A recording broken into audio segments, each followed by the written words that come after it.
At Citi Field in New York, Pix 11 Sports presents New York Mets baseball. Today, the Mets play the Milwaukee Brewers. New York Mets baseball is brought to you by Hyundai. Make this summer better than ever. Visit the Hyundai Memorial Day sales event today for incredible deals. By M&T Bank. What's important to you is important at M&T Bank. Learn more at mtb.com/meet us. By Nissan. Get a safe ride with sound savings during Nissan's Safety Today event. Shop ChooseNissan.com. By Raymore and Flanagan. Furnishing your style. By the New York Lottery. Take a break from the expected. Play scratch-off games from the New York Lottery. And by ChevyOffers.com. Well, in 2016, the expected hitter for the Mets has been Yoenis Cespedes. He has been spectacular since day one, and yesterday his home run tied the game. Less certain has been the bat of David Wright, but the captain came through in the clutch yesterday and delivered the game-winning hit in the bottom of the ninth inning that lifted the Mets to victory. And a pleasant good afternoon, everybody, and welcome to Citi Field. Gary Cohen, Ron Darling with you today as the Mets go for the sweep of their three-game series against the Brewers. You know, for most of this season, when the Mets have been winning, they've won by pitching well and bludgeoning teams early in games. Yesterday was the Mets' first last-at-bat victory of the season, and it's one of those things that provides a team with something of an emotional lift. You know, Gary, I think there's two edges to the game yesterday. You're right. You want to have those building blocks during the season that makes your team feel like you're invincible. It doesn't matter if you're down 3 or up 3, you're going to somehow get it done. Remember last year when they were facing Washington, it was a team that didn't know how to lose. Well, they're trying to work on that. The second part of that, of course, is David Wright. David Wright probably went through one of the toughest weeks he probably has gone through as a professional, trying to figure out what kind of player he's going to be with this back injury. Well, yesterday was one of those bright days, not only for him, but I think for his teammates. Well, there have been questions about David this year. There have certainly been questions about the Mets' vaunted pitching staff, too, with Matt Harvey struggling and Jacob deGrom's velocity down. There's been no question about Noah Syndergaard. He's been just fantastic.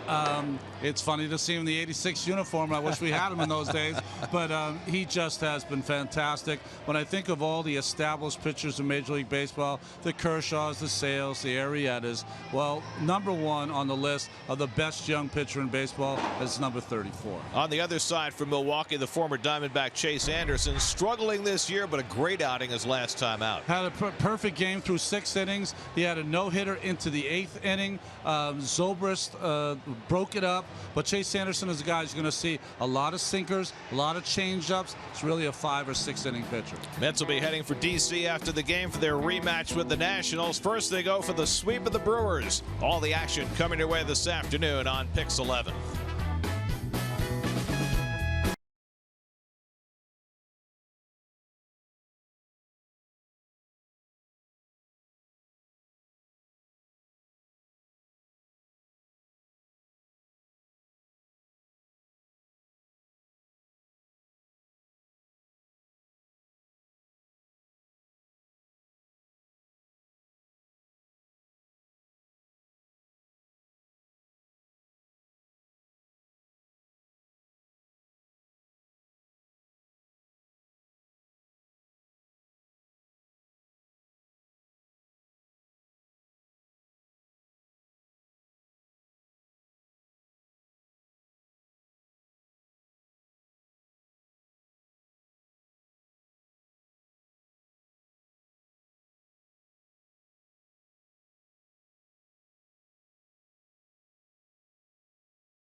29th, watch the Mets battle the Dodgers at 8 o'clock. The first 15,000 fans in attendance will receive a 1986 replica World Championship ring presented by H.L. Gross and Brothers Jewelers. After the game, all kids 12 and under can run the bases in the Mr. Met Dash, courtesy of Northwell Health. For tickets, visit Mets.com/1986.family Sundays. Mets Health Report brought to you by Affinity Health, serving the needs of New Yorkers for over 30 years. Wilmer Flores should begin his rehab assignment from his hamstring Tuesday and be back with the Mets on Friday when they return home to play the Dodgers. And that brings us to the themes of the game, brought to you by your local Hyundai dealer. Well, there hasn't been a lot of heat in the Northeast so far, but Noah Syndergaard has done his part. 28 fastballs of 95 plus in his 7th inning on last game, making it rain. Chase Anderson, 11 home runs allowed. But we just saw the Washington, whom I think, Max Scherzer, who's allowed more than that, and lightning in a bottle. Mets hit home runs. They score most of their runs on home runs, and that Cespedes home run with one hand was amazing yesterday. It's the Mets and the Brewers. First pitch coming right up.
Brought to you by Nissan. Shop ChooseNissan.com. For the first time in the series, Ryan Braun is in the lineup, and it makes that Brewers lineup look a lot more formidable. Braun missed the last 4 games with back problems. In fact, he's been out 6 of the last 7 games for Milwaukee, but the former MVP is in there today. Well, Noah coming off of one of his best starts all season. The last game against the Nats on Tuesday, 7 innings, 10 strikeouts, no walks. He struck out 8 hitters or more in 15 of his 32 starts. Only people that are better: Dwight with 20, Kerrywood with 19, Yu Darvish 17, and Hideo Nomo with 16. And does that kid look a little bit wide-eyed? And this is something he's going to remember his entire life. Meeting his hero. I'm nervous for him. I remember being 5, 6, 7 years old, wearing glasses. So that was me right there at some point. Although I never got to meet Rico Petrocelli or Joe Foy or any of those guys. I had the glasses at 5 years old too. And you got to see Joe Foy a lot. Well, for a year. You had the glasses too, black rimmed. Oh yeah. Did you? Oh, awful. Just awful. I have pictures like an entire 4-year period where they're not allowed to be shown. I dreamed for years of getting contacts. Couldn't get them until I was 16. Oh, I got them at 9. That's good for you.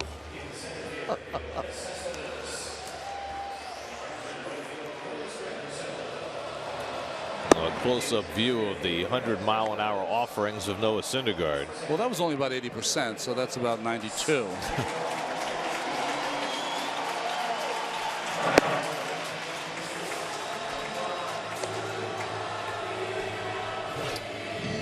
Well, the numbers for Noah this year are off the charts, of course. His record could even be better than it is. Very interesting, though, the last 11 chances that he's had to have a double play, there's been 5 of them. So he has learned how to get that two-seamer down when he needs a double play. Getting better all the time. And defensively, the Tri-Honda dealers defense, Conforto, Cespedes, Granderson. Cespedes, of course, with the best arm of that group. Wright, Cabrera, Walker. Campbell's in there again because of the back injury. Lucas Duda was at the doctors, seeing the doctors while Terry was doing his presser. And Rene Rivera, 1.80. Now that's for real, except that 3 of these starts have been with Noah on the mound. And that's not by accident, because it's well documented the difficulties that Syndergaard has had holding runners on base, and Rivera gives the Mets their best chance of throwing out opposing base stealers. He's got a rocket arm. Although the last time Syndergaard was on the mound, Kevin Plawecki was able to throw out an opposing base stealer against Washington. Help a replay, though. Well, they all can. Another cloudy afternoon at Citi Field, but no rain as the Mets wrap up their homestand. 3-2 on the homestand so far, losing 2 of 3 to Washington and splitting the first 2 games, winning the first 2 games of this series. And they go for the sweep today. They have not swept, the Mets have not swept the Brewers in Queens since 2002, one ballpark ago. You know, the Brewers have a little more speed in this lineup. It'll be interesting if they do what some teams have done and try to run like crazy if they can get on base. Syndergaard's first fastball misses low and inside at 98, and we're underway. Jonathan Villar having a good series, 4 for 9, a pair of doubles yesterday, and he is the leading base stealer in the National League. And he takes a rip at a fastball and foul tips it 1-1. Villar, Jeanette, and Braun for the Brewers in the opening inning. Milwaukee 7 games under 500. They won 2 out of 3 against the Cubs before coming here, before dropping a pair of 1-run decisions. 2 balls and a strike to Villar. Syndergaard comes off 7 scoreless against Washington Tuesday night. Got the only win in that series for the Mets. A 2-0 final. His first major league win came against Milwaukee here at Citi Field just over a year ago. Well, I love the setup from Rivera. When he's trying to get Syndergaard to throw that ball down in the strike zone, he gets on one knee with that low target. This number's at Citi Field for Noah. That would be right up my alley.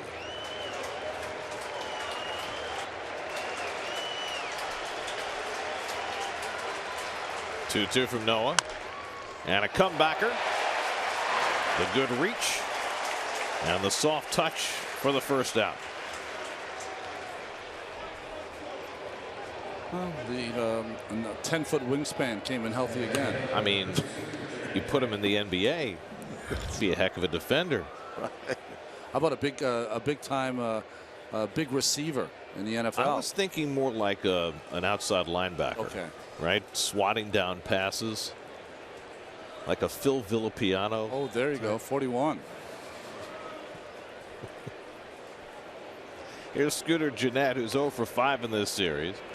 Gennett hitting at .232 for the year. And a fastball away for ball 1. Neck collar or no neck collar? I'm thinking no neck collar. Okay, for Noah. Neck collar for Villapiano, but no neck collar for Noah. More out of fashion these days, anyway. 99 from Noah, and it's 1-1 to Gennett. You know, we talk all about the velocity and the strikeout numbers. What's amazing to me about Syndergaard is the walk numbers.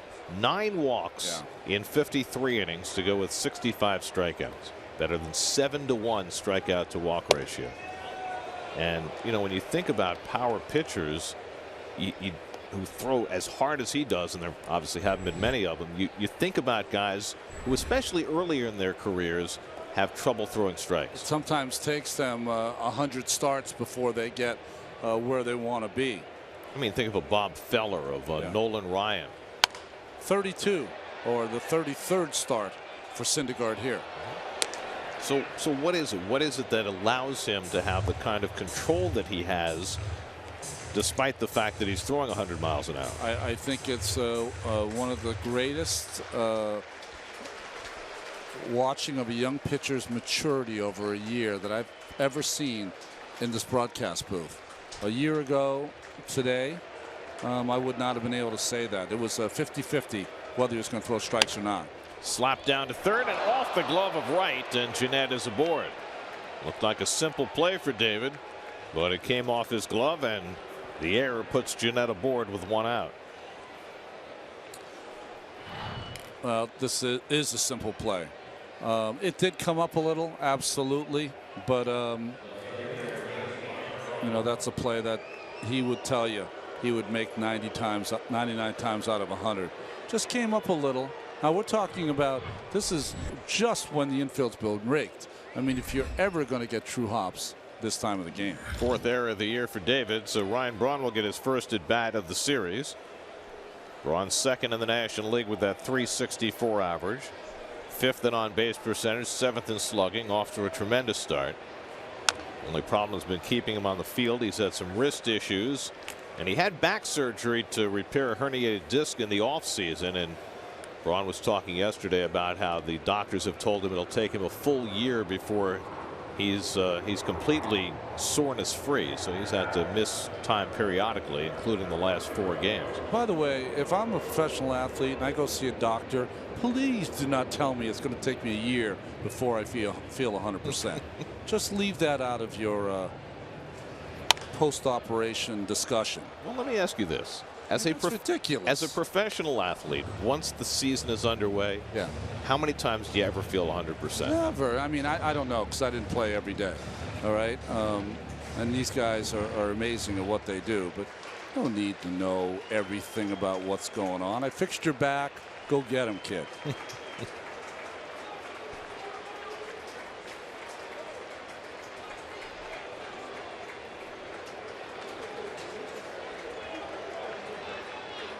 Rivera setting up well off the plate. And Syndergaard spins one outside, 1-2. It broke so much it almost looked like it crossed up Rivera, even though it's the pitch he called. I mean, it had a late break on it. He's looking for a slider, but watch at the very end. It kind of dips down, and Rivera tried to get it in the strike zone, but fooled by it also. Framing is great, but you have to catch it too. Otherwise the framing doesn't count. 1-2 coming. Fouled away. We saw that with Travis d'Arnaud. Remember when he first came up, he was very intent on framing pitches, and sometimes he wouldn't catch the pitch. The backstop was framing it, you know. He got better at that. I do like watching Rivera catch, though. He's you know, he's a defense first, offense second kind of guy. He's the kind of guy that gets as much joy if this pitcher pitches a shutout as the pitcher does. Syndergaard ahead 1-2. Checks in on Jeanette, who has just 1 stolen base this year. Well, Syndergaard's allowed 14 steals, but none in his last 2 starts.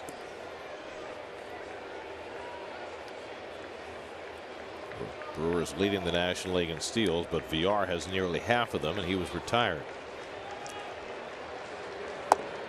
And Braun takes below the knees, 2-2. Thinking we'll see that graphic again as far as the base runners and Noah.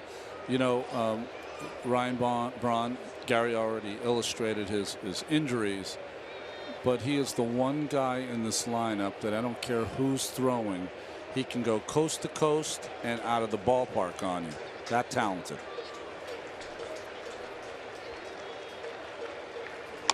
Breaking ball hit slowly. Right on the chart. His only play is at first, and just in time to get Braun for the 2nd out as Jeanette moves up to 2nd. Well, Noah got the ground ball, but not hit hard enough to turn 2. Again, that 2-seamer is getting him some ground balls. David kind of side saddles it, double clutches, and Braun, who runs better than you think, makes this play close at first base. David has no problems when he's throwing on the move coming toward first base. It's the side to side and the going back and trying to throw in those positions that have given him issues. Also, reduction in length doesn't hurt. So here's Lucroy, who's 0 for 8 in this series. In fact, 0 for his last 12. Hitting a .288 for the year. Syndergaard trying to get around to first inning error. Jeanette at second and 2 out. And Lucroy takes a curveball for a strike. Syndergaard's been throwing that curve a lot less this year as he's developed his slider. You know, not walking people, you would think that his strike to ball ratio would be better, but he is so precise that when he's going for the strikeout or trying to retire batter, he sometimes will throw a couple balls out of the strike zone per batter going for that strikeout.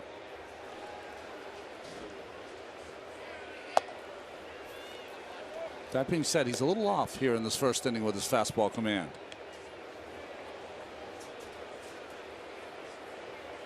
He's been missing low out of the strike zone, and if you have a choice, that's probably the one you choose.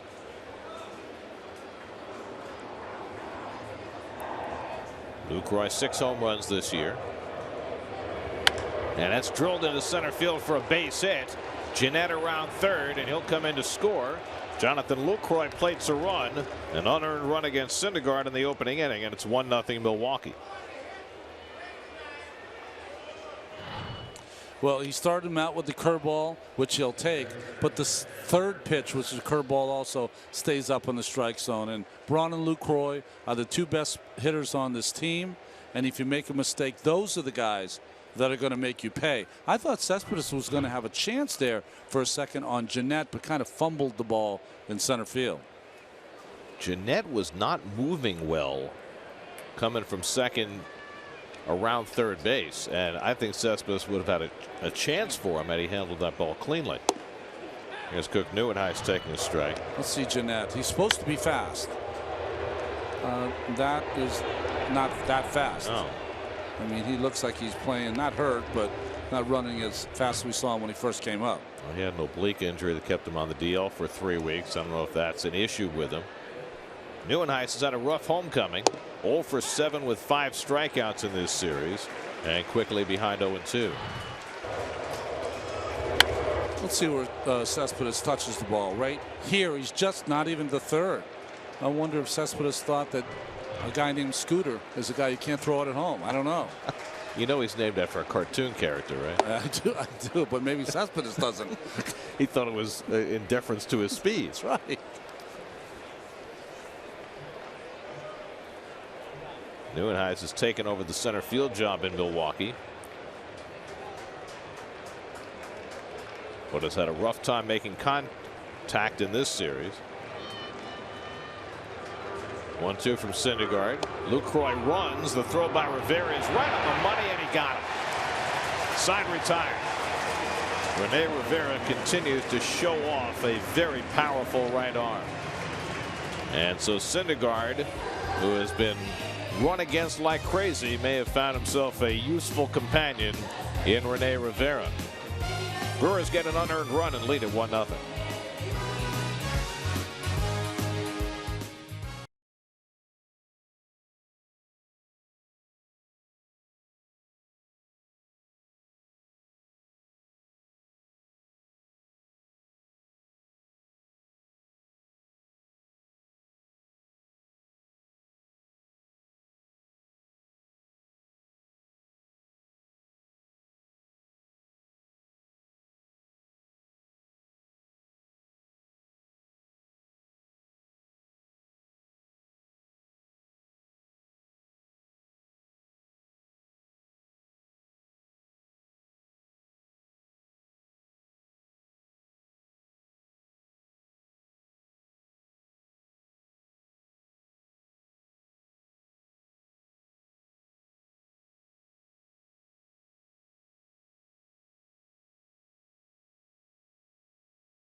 Mets brought to you by Nissan. Shop ChooseNissan.com. Eric Campbell in the starting lineup again for the 10th time in the last 14 games. Rene Rivera getting the start behind the plate. Chase Anderson on the mound for Milwaukee today. Well, you see his numbers not great, but he was great in his last start against the Chicago Cubs. We talked about that perfect game, then no hitter chance. Never did get that complete game, but his best game of the season. By the way, on that last play in the top of the first inning, the home plate umpire Gary Cederstrom called strike 3 on Nieuwenhuis. So take the caught stealing away.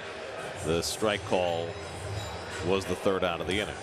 Poor Rene Rivera, the one chance he gets to shine. See the Tri-Honda defense. Hernan Perez, Villar, Jeanette, and at first base, Flores, his first start in the major leagues at first base. Jonathan LaCroix behind the plate. The outfield, Braun, Nieuwenhuis, and Presley. Curtis Granderson led off yesterday's first inning with a home run, and he takes a strike from Chase Anderson. Granderson 1 for 7 in the series. Also drew a couple of walks yesterday. Batting average at 197. But he has 8 home runs, so he's on a pace for about 30 home runs. But the walk number is far down, and so his on-base percentage not what we're accustomed to seeing from Curtis. Well, that's the issue. He's the leadoff hitter. Those things have to change for Curtis. Pops this one up, and Villar, the shortstop, into shallow right center. Reels it in for the first out. So Granderson retired, 1 out and nobody on. Now David Wright coming off his walk-off hit yesterday, the 9th walk-off RBI of David's Mets career, which is the most in history. Did you know that Kevin McReynolds had the old record of 8? He did, and he also had a great record, most of those with home runs, weren't they, or some of them? Well, 4 of his walk-off hits were home runs. David's only had 1 walk-off home run in his career. That came against Heath Bell in 2008.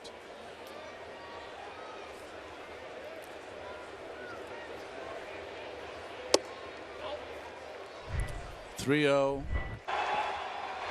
Always has the hit if he wants to. Terry Collins said, I can put the red light on, but not with my better hitters, or not with my superstars. He doesn't do that. Now, Yoenis Cespedes, he gives the swing 3-0 all the time. Never swings. Doesn't like to. Curtis Granderson does. Yes, he does. Well, David's not a guy who often swings 3-0. In fact, it's only the 12th time in his career he's put a ball in play on 3-0, and he's now 3 for 12 in those at-bats. That's at 18 last at-bat wins last year. They were the last team in the league this year to have their first last at-bat win. Flores, was that the last walk-off win last year? Yes. The home run against the Nats. Wow. My favorite walk-off hit by David was at the old Shea against Mariano Rivera when he knocked a ball over the head of Johnny Damon. That was quite a day for him. Full count to Wright. Chase Anderson making his 9th start. Came over from Arizona along with Aaron Hill in the deal that sent Gene Segura to the Diamondbacks.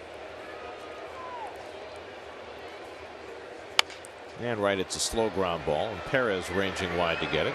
That's the second out. Chase Anderson last year was .500 pitcher, 6-6 with a 4.30 and 27 starts for the Diamondbacks. You're going to see a lot of sinking fastballs. He's getting a lot of ground balls. He's in good shape. Occasional, good breaking ball. Changeup seems to be his best pitch. Here's Michael Conforto, whose bat has come alive in this series. Has a double and a home run among his 3 for 7. Anderson trying to work very quickly. It would behoove these Mets hitters to make sure that they're ready before he starts. Chase Anderson from Wichita Falls, Texas, about 2 hours up the road from Mansfield, Texas, where Noah Syndergaard is from. Conforto drives one deep right center, up near the wall, and it's out of here. A monstrous home run off the bat of Michael Conforto, his 2nd of the series, his 8th of the year, to tie the game.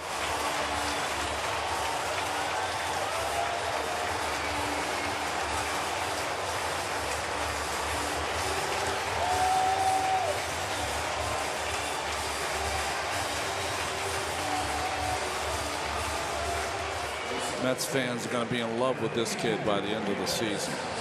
Yeah, the first 3 weeks in May were rough for Michael, but he has found the range again. You know, Chase Anderson's trying to come inside here. The problem for Chase against Conforto today is that coming inside is a very difficult thing for him to do against left-handers. So middle of the plate away is where Conforto owns, and he owned him there.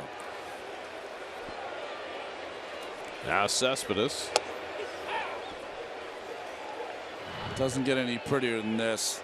He's got those short arms that he can pull in, and the leg strength and bat speed to hit those prodigious home runs. Over 250 times in my career, I had that same reaction right there. Head down, scrape at the dirt a little bit, get a new one, college boy. Well, Chase Anderson has gotten accustomed to that feeling. That's lined at the second baseman, and Jeanette's got it. It's 12 home runs Anderson's given up in just 45 innings this season. Conforto's home run gets the Mets even. 1-1 as we go to the second at Citi Field.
By Dunkin' Donuts, America runs on Dunkin'. Michael Conforto providing the Mets' first run with his second home run in this series.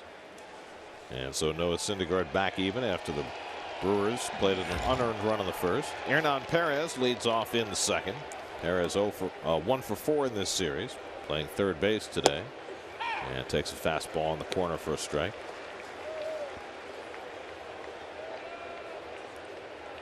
That's wearing the 1986 replica uniforms every Sunday home game this year. I do have to say I feel kind of bad for them because, you know, the way the player wears the uniform today, it's less cropped and it's a little looser, and there's our flag. So it loses some of what you would see in the 80s as far as how the guys wore their uniforms. Well, let me say this. Okay.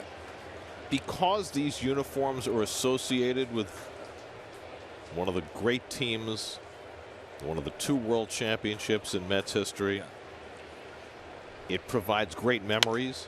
That's looped into shallow right and a base hit for Perez, leading off in the second. But looking at them here now in retrospect is a reminder that the Mets classic uniform is a classic. It should stay that way. And this one should only be brought out for very special occasions. Yeah, it's like a Bad Company in classic radio, just a little bit at a time, not too much. Well, in the day, they were the hot uniform in the go-go 80s. Go-go 80s. You know what? There were so many bad uniforms then that one did not look so bad. That's true. Alex Presley takes the curveball down, and Rivera keeps it in front of him. Presley 1 for 6 in this series. Played left field the first 2 games of the series. Right field today with Ryan Braun back in the lineup.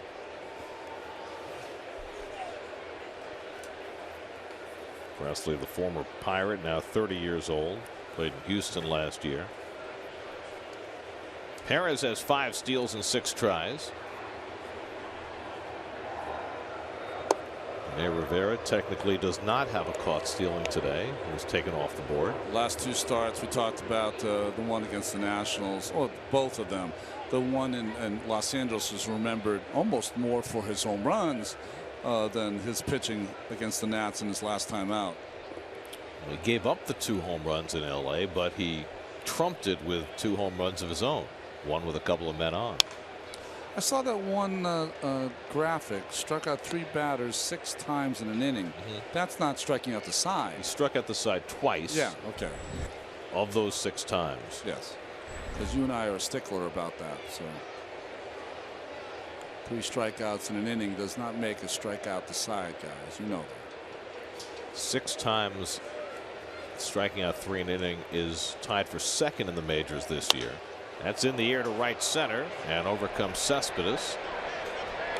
And back to first goes Presley, 1 away. Jose Fernandez, who won last night, has 7 innings this year where he struck out 3. Well, the only reason I say that, I've had games where I've given up 4 runs and struck out 3 people. That's why it's so absurd to say somebody struck out the side unless it's 3 in a row, because you could face 12 batters and strike out 3 of them, and it's not a very good inning.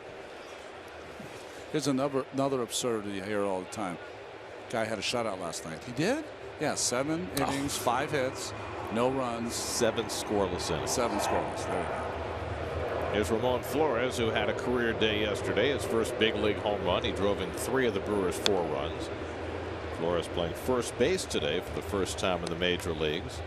He had 50 games in the minor leagues at first base as recently as a couple of years ago.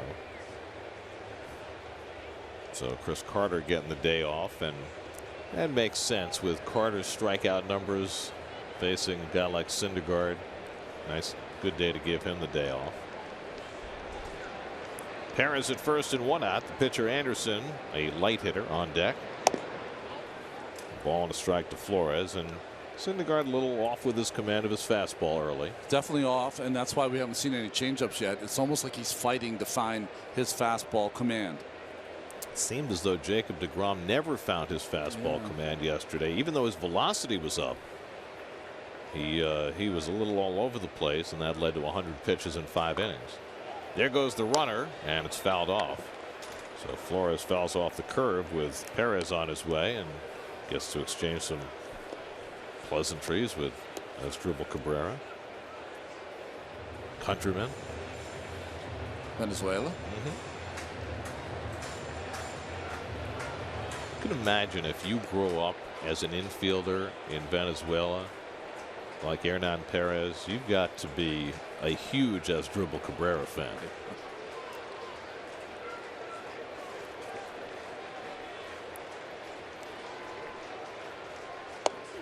Curveball gets him looking. Flores out on strikes, the 2nd strikeout for Syndergaard. So far, other than the curveball he hung to Lucroy, his curveball has been very good. On this one, it's supposed to be down and in, but it ended up being backdoor, and he gets the call from Gary Cederstrom. See how it drifts, and at the last second kind of seeps slowly into that outer part of the strike zone. Here's Chase Anderson, who is 6 for 95 in his career. By the way, there's a swinging strike. How often do you see the home plate umpire wearing sunglasses on a cloudy day?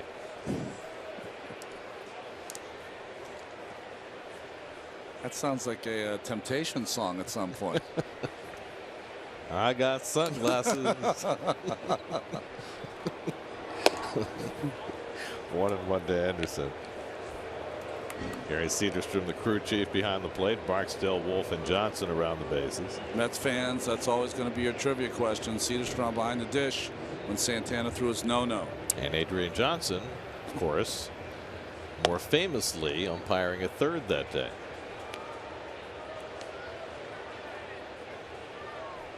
Without Adrian Johnson's call, Mets are still looking for their first ever know him. Replay would still be going on right now. Now that ball though was hit in front of him, right? In front of him. That's right. So it would not be reviewable. Hard for me to keep it straight, and that's my job. Well, last week during the road trip, we had the 2 non-reviewable calls, right? That's which one of which got Terry Collins ejected from the game. That's right. But I thought we were supposed to be getting it right. Well, I don't think we've taken him seriously yet. We're going to have to. Runner goes. Anderson strikes out to end the inning. Odd to see Perez running with the pitcher up, but it results in a strikeout and a moot point. Syndergaard works around a leadoff hit, still tied at 1.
Playing and winning in New York also had its advantages off the field. Suddenly, the Mets were all over the place, appearing in national commercials and even making the rounds on MTV with their top-of-the-charts music video. Speaking of the go-go 80s, Yeah. find it curious that even the announcers wound up on the covers of magazines. Oh, are you trying to work for one? I'm just wondering. Those things don't happen these days. I heard from someone who can get you on the Columbia Journal. No. Pass. Neil Walker leads off in the home second and takes a curveball strike from Jake Sanderson. Walker 1 for 7 in this series. Walker, Cabrera, and Campbell for the Mets in the second against Anderson, who allowed a long home run to Michael Conforto in the first. And he bounces a breaking ball, 1-1. Anderson, 28 years old. 9th round pick by the Diamondbacks out of the University of Oklahoma. John Gray, who just did a game in the Rockies. Boomer Sooner. Boomer Sooner.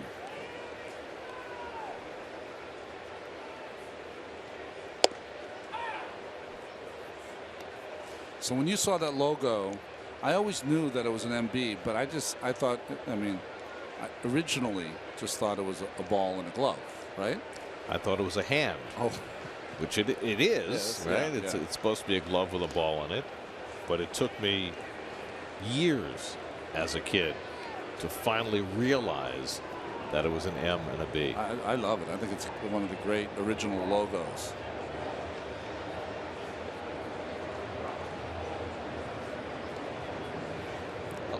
I like the one color cap too. The double color is not my favorite. Soft liner grabbed by Jeanette for the first out. New York Mets baseball is brought to you by Toyota. The Toyota Time sales event ends May 31st. Hurry in today. Toyota, let's go places. Well, you know, the Brewers came to be out of the wreckage of the Seattle Pilots, who only had 1 year in the major leagues in 1969, but inspired maybe the greatest baseball book ever written. That's right. Ball 4. Jim Bouton's tell-all about his years in baseball, but specifically his year as a Seattle Pilot. Now I know because I read Ball 4 numerous times. The guys on, but really the only good player I knew on that team was Don Money, the third baseman. He got the most press. Well, most of the headlines that came out of Ball 4 were not about the Pilots and Joe Schultz and Gary Bell and all those guys. It was about Bouton's years with the Yankees and the things he said about Mickey Mantle. Those got the headlines. 2-1 to Cabrera. Well, I certainly know about what gets the headlines in a book after the last couple of months. Right? But yeah, because everyone was shocked that how juvenile ball players can be at times. But the great revelation, the one that got all the headlines, was that Mickey Mantle hit a home run with a hangover. Really? That's the big deal? Well, in those days, your ball players were eating Mapo in the morning. You know, they weren't out at night. But it was really the first time that a ball player had told the truth about what goes on behind the scenes as Cabrera strikes out. There was one precursor to that, Jim Brosnan, about 10 years earlier. Life on the Run? Before that, The Long Season. Okay, long. You know, wrote it was a tell some book. Well, Life on the Run was Bill Bradley, right? Right. Yeah, Brosnan's books, he had 3 of them, I believe, were unbelievable. Inspiration to me, to tell you the truth. When I was a kid, I read those books. Here's Eric Campbell, who had the opening salvo in the 9th inning last night. Got the base hit that started the rally, wound up scoring the winning run. Campbell filling in again today for Lucas Duda at first base. And we should know more about Lucas, I would suspect, after the game today. Lucas had an MRI yesterday, saw the doctor again today, and you know, going into another big series with the Nationals starting tomorrow night, the Mets cannot afford to be shorthanded. That's drilled toward left center field, but on comes Braun, and he picks it off to retire the side. So Chase Anderson gets the Mets out 1-2-3 in the second, still tied at 1.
An overcast Sunday in New York, and the skyline quiet but solid.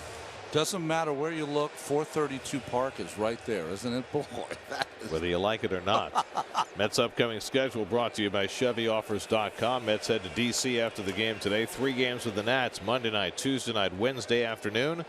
Then back home for the weekend with the Dodgers when we celebrate the '86 team.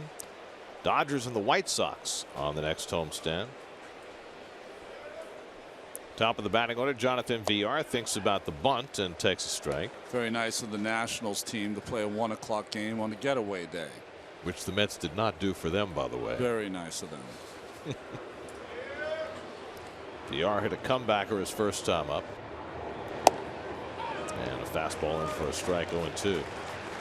Syndergaard has struck out 3 first time through the batting order. Still trying to find his top level. Gave up an unearned run in the first inning. And bounces the curveball to VR, 1-2. Syndergaard with that incredible walk to strikeout ratio. He's second behind Bartolo Colon in the National League in fewest walks per 9 innings. And he's 5th in the league in strikeouts per 9 innings. It's very unusual to be in the top 5 in both. And the 99-mile-an-hour sinker strikes out VR. 3rd consecutive strikeout for Syndergaard. He doesn't really have traditional sink on this pitch, but it is crazy run. Starts almost middle of the plate, ends up 2 or 3 inches outside. Your first recognition as a hitter, it's a pitch to hit, and then no chance. I mean, you think of a disappearing pitch, you think of a changeup. It's a disappearing 99-mile-an-hour fastball. Here's Scooter Gennett, who reached on an error and scored a run in the first. And takes the curveball outside. Folks, these hitters are so good that even when they think they know a fastball's coming, they will recognize it, and what they see is, oh, it's a strike. They let the hammer go, and then it just disappears on them because of the movement. Gennett can't stop the swing, and it's 1-1. And of course, all of that happens in 4/10 of a second, or in Syndergaard's case, maybe 3/10 of a second. It's sometimes I don't know how they do it, these big league hitters, and sometimes against Syndergaard they don't do it.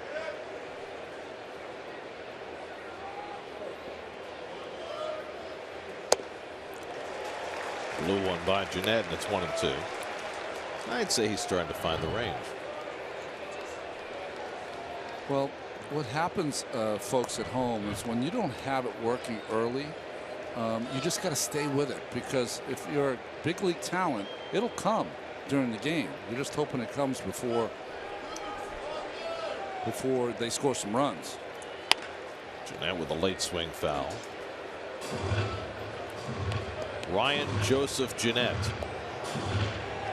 nicknamed Scooter, is a 5-year-old after a cartoon character. Scooter's a great name for a ball player. I mean, you know. Phil Rizzuto was the original Scooter. Can't go wrong copying Phil Rizzuto. On the field or in the booth. Little looper to shallow center. Cespedes misjudged it, and he has to trap it. And he throws to first base, but Gennett able to beat it out. Oh, that was. Well, Cespedes started after it, stopped, started again, but that was too late. And Gennett, who I guess thought Cespedes was going to catch the ball, stopped as well. Well, that better have been a nervous smile, because when he hit it, he thought that Cespedes was going to make a play, but the short hop, we saw this yesterday. If he had thrown it right away and Campbell was on the base, it would have been a bang-bang play at first base. He had made a short hop yesterday on a play, right? Yes, he did. That was one he really had no chance for. This is one he misjudged. So that's on Cespedes. So Gennett's been able to reach base twice on plays that should have been made. 1 out and 1 on. Here's Braun, who had a slow ground ball to third his first time up. It's twice now Braun has swung at the first pitch, so he's coming out firing against Noah Syndergaard. That's good game plan then, throwing him a first pitch slider. Is Braun's back foot even close to being in the batter's box? It's out of the batter's box, but who cares? I mean, the hitter, the umpires don't really even take that into consideration. Isn't that dangerous for a catcher, though, to have a hitter who's actually out of the batter's box? You know, Campbell's kind of la-di-da, not his fault. He probably has never taken a throw from center field. Who's expecting the 8-3 putout? Well, Syndergaard's going for the ground ball. He got it. It just happened to be to Cespedes.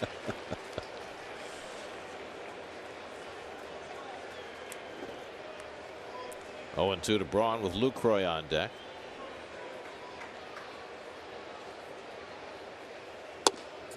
Strike 3 call.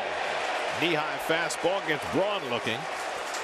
Number 5 for Syndergaard. That is as good a pitching as you're going to see. Hard slider he swung over. Fastball he got away with, and then he countered with his cheese at the knees. Braun thought it was low. Could have been low.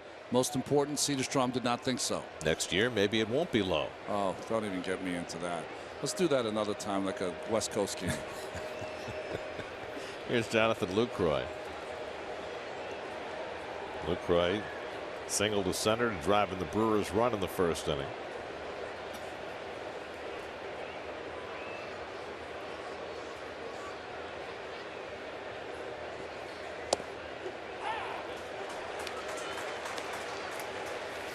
So Lucroy hit the breaking ball for a hit. That doesn't get you as a pitcher off that pitch. You just realize you made a bad pitch. You can still throw your breaking ball, maybe not the curveball to Lucroy. The hard slider might be the better choice. Fastball in here. Ball and a strike.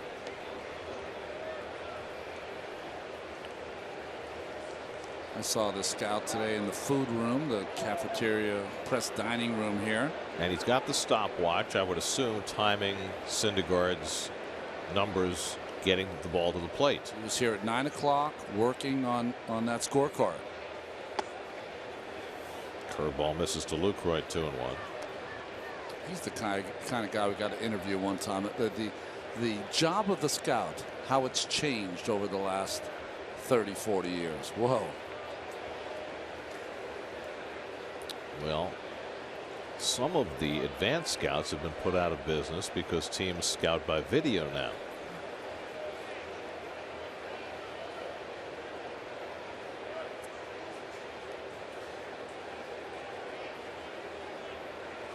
Although how you would scout the nuances of a team you're about to play, especially their shifts and their defense, how you would do that on video, I have no idea. There's no idea. You can't do it. How a guy is running. Right. You know, there's little things that happen on the field that you can't see on video. Jumps players get on balls. You can't tell that from watching the video. Gary, it's cheaper and it's better for the bottom line. 2-2 to Lucroy. And he struck him out to end the inning. 3 strikeouts in the inning. 7th time this year Syndergaard's done that. He's got 6 for the day as he fans Lucroy on this running fastball. Still tied at 1.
MLB.com at Bat app, which includes game day, live game video highlights, StatCast, news, and more. Download MLB.com at Bat, the #1 app for live baseball on your phone and tablet. And you might see Noah Syndergaard, too. Today's high-speed pitch comes from the New York Lottery. Take a break from the expected. It's no contest when Syndergaard's on the mound. He wins this every time. I'm telling you, if I was pitching against Syndergaard, I would send my PR representation up here and say, please keep me off that. Just put Syndergaard up there. There's no reason to embarrass me by 7 miles an hour. Syndergaard ready to wield his mighty lumber. Waiting on deck as Rene Rivera leads off in the home third. And takes the cutter for a strike. Rivera 2 for 16 in his brief Mets career, making his 6th start. Started the opening game of this series Friday night. And the curveball misses from Anderson, a ball and a strike. Chase Anderson, who took K-Rod's number as he came over here to the Brewers. K-Rod now in Detroit. To me, that will always be Johan Santana's number. Oh, that's right, yeah. In a Mets uniform, absolutely. K-Rod, didn't he wear 75? Yeah, here. Yeah. And with the Angels, I believe, didn't he? Thought he had an unusual number when he came up with the Angels because he was such a young player. And well, he came up in September of '02. Struck out the world. And then was a dominant postseason force that year, setting up for Troy Percival. On the corner, 3-2 to Rivera. That bullpen for that '02 Angels team was so much fun to watch. That's right. Troy Percival in that bullpen too. Ben Weber. That's right. Brendan Donnelly. Donnelly with the glasses. Yep. Rivera strikes out. Second strikeout for Chase Anderson. Who's their left-hander in that bullpen? Was Schoenweiss on that team? Schoenweiss was on that team. Good call. Schoenweiss is an Angel, trumps Schoenweiss as a Met. Oh, you know, you've had that happen here in New York. Occasionally. Have you heard of Robbie Alomar?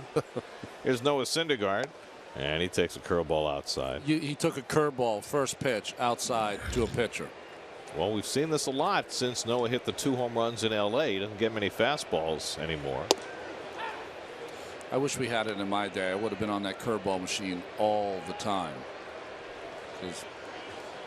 Did you see a lot of curveballs? After the first year, yeah, lots of curveballs. And I honestly, I don't think it would have helped. I couldn't hit a breaking ball when I was in high school or college, so I'm sure I wouldn't have been able to hit it in the pros. But couldn't hit anything spinning. But if it was straight, I was all right.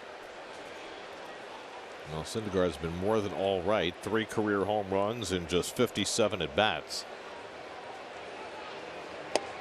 And he takes a rip and strikes out on the fastball. So back-to-back strikeouts for Anderson against the 8 and 9 hitters.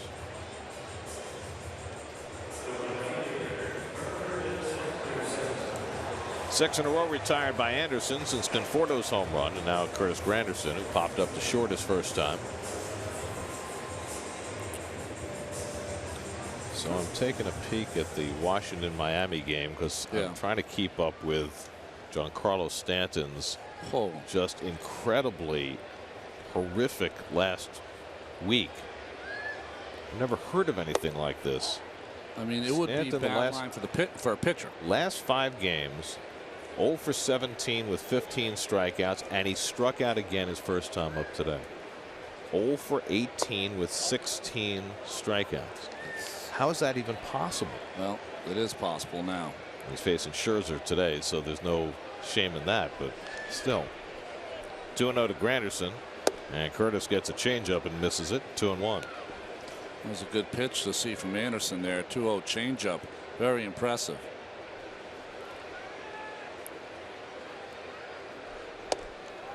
Two in a row. Very similar to yesterday's starter, Zach Davies. Anderson's a guy who's not going to overpower you and relies on guile. Very rarely see three of the same pitch in a row, and he did there. And he flips it into right center for a base hit. So after 2 straight changeup, the third one, Granderson was able to adjust to, and he has the Mets' second hit. Other than the fastball, you should not throw big league hitters the same pitch 3 times in a row. They will make the adjustment. And don't forget, with 2 strikes, they have a different swing than they do on the first 2 pitches. Some do. Most should. Yeah, they should. That's been a point of some contention. So Granderson at first with 2 out, and here's David Wright, who grounded out his first time up.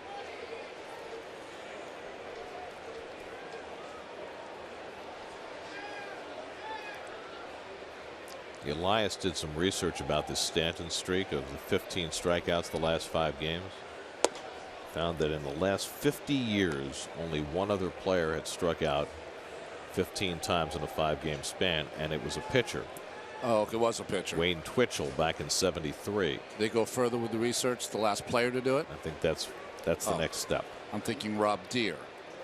Players like that. No, but that was if Twitchell was the only one in the last 50 years, that would have, as a pitcher, right? But that would have taken care of Deere's career, okay. right? Because he came up in the '70s. That's right. So even Deere and Dave Kingman and Jose Hernandez. Wow. None of them. Right. Drew Stubbs, Mark Reynolds, all those 200-plus strikeout guys. Nobody did it. Ryan Howard. Yeah. Remember when Jose Hernandez was with Milwaukee and he was threatening 200 strikeouts and they benched him the last week so he wouldn't get there? That's the anti-Ted Williams move. Yeah. Teddy Ballgame went 6 for 8 against Cleveland. They had 406. Anderson behind 2-0. And David whacks one in the air to right. Presley back. He's got room. And he puts it away to retire the side. 2-out hit for Granderson. He's left stranded after 3. Mets and Brewers tied at 1.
Get to Citi Field Saturday, June 18th. Watch the Mets take on the Braves at 8:15 p.m. Multi-platinum pop artist Andy Grammer will perform following the game as part of the Mets post-game concert series presented by Budweiser. Admission to the concert is included in the price of the ticket. For tickets, visit Mets.com/concerts. That scenic shot was of the 59th Street Bridge. How am I doing, Gary? It's the Ed Koch Bridge. Kirk Neuenhuis fouls one back as we start the 4th. Did Mayor Koch show up at your games in the 80s? Oh, what a question. What a question. Mayor Koch was always in the middle of what was trending. Front runner. Before there was trending, he was always there. He was a front runner. Big time. Big time.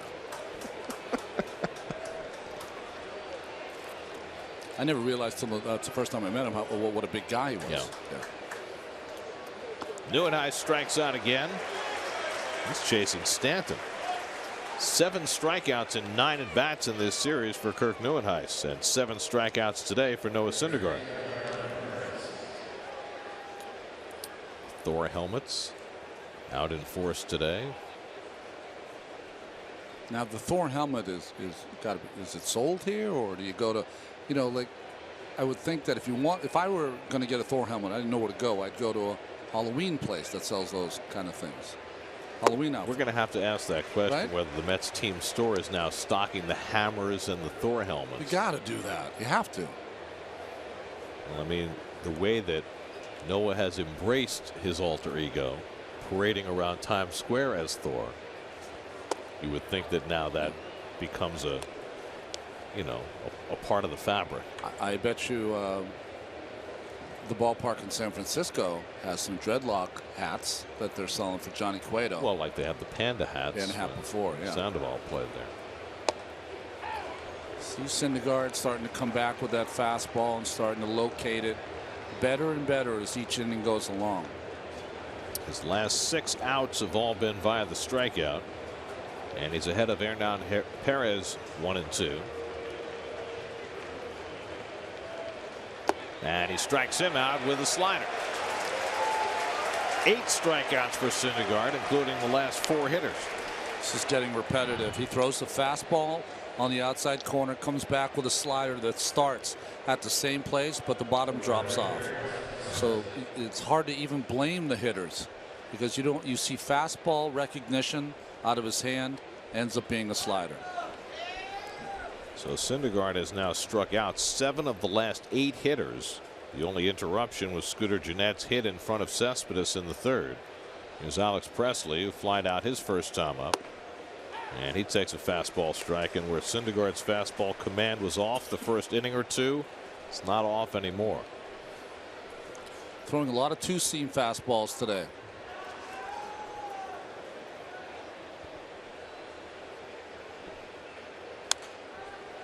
I can't get over that there's so little movement in the windup for Noah and the speed that he generates. It's beyond me.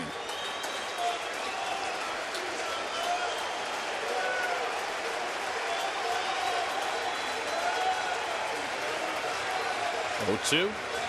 And the curveball. Presley held up the swing. 1-2. This is like if Paul Bunyan decided to play baseball. This is the equivalent. All he needs is a blue ox. Go well with the hammer.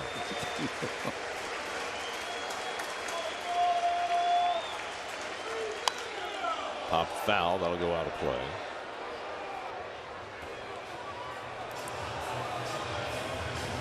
So we haven't seen a lot of changeups. So Presley's done a pretty good job the last 2 pitches, fouling off the fastball of Noah Syndergaard. Let's see if Rene counters with a changeup down and away out of the strike zone. 1-2 count. There it is.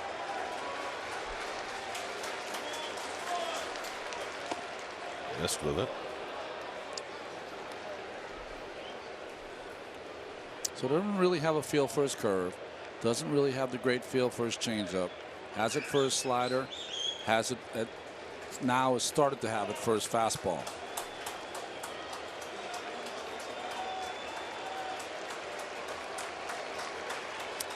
Well, he went through 3 different options. And Rene called timeout. Said he had gone through the 4th pitch. He wanted to call timeout. Go ahead and reshuffle the deck. Put the fastball in. Presley bangs one off his leg. Gary, you know why he does that? If you go through a lot of signs and your pitcher has to wait for you to get to that fastball in, you want to call time because you want your pitcher to reset. You want to give him the sign he wants and have just a natural, great tempo to it, as opposed to your pitcher sitting out there for a long time, going through the signs, and maybe then not executing the pitch.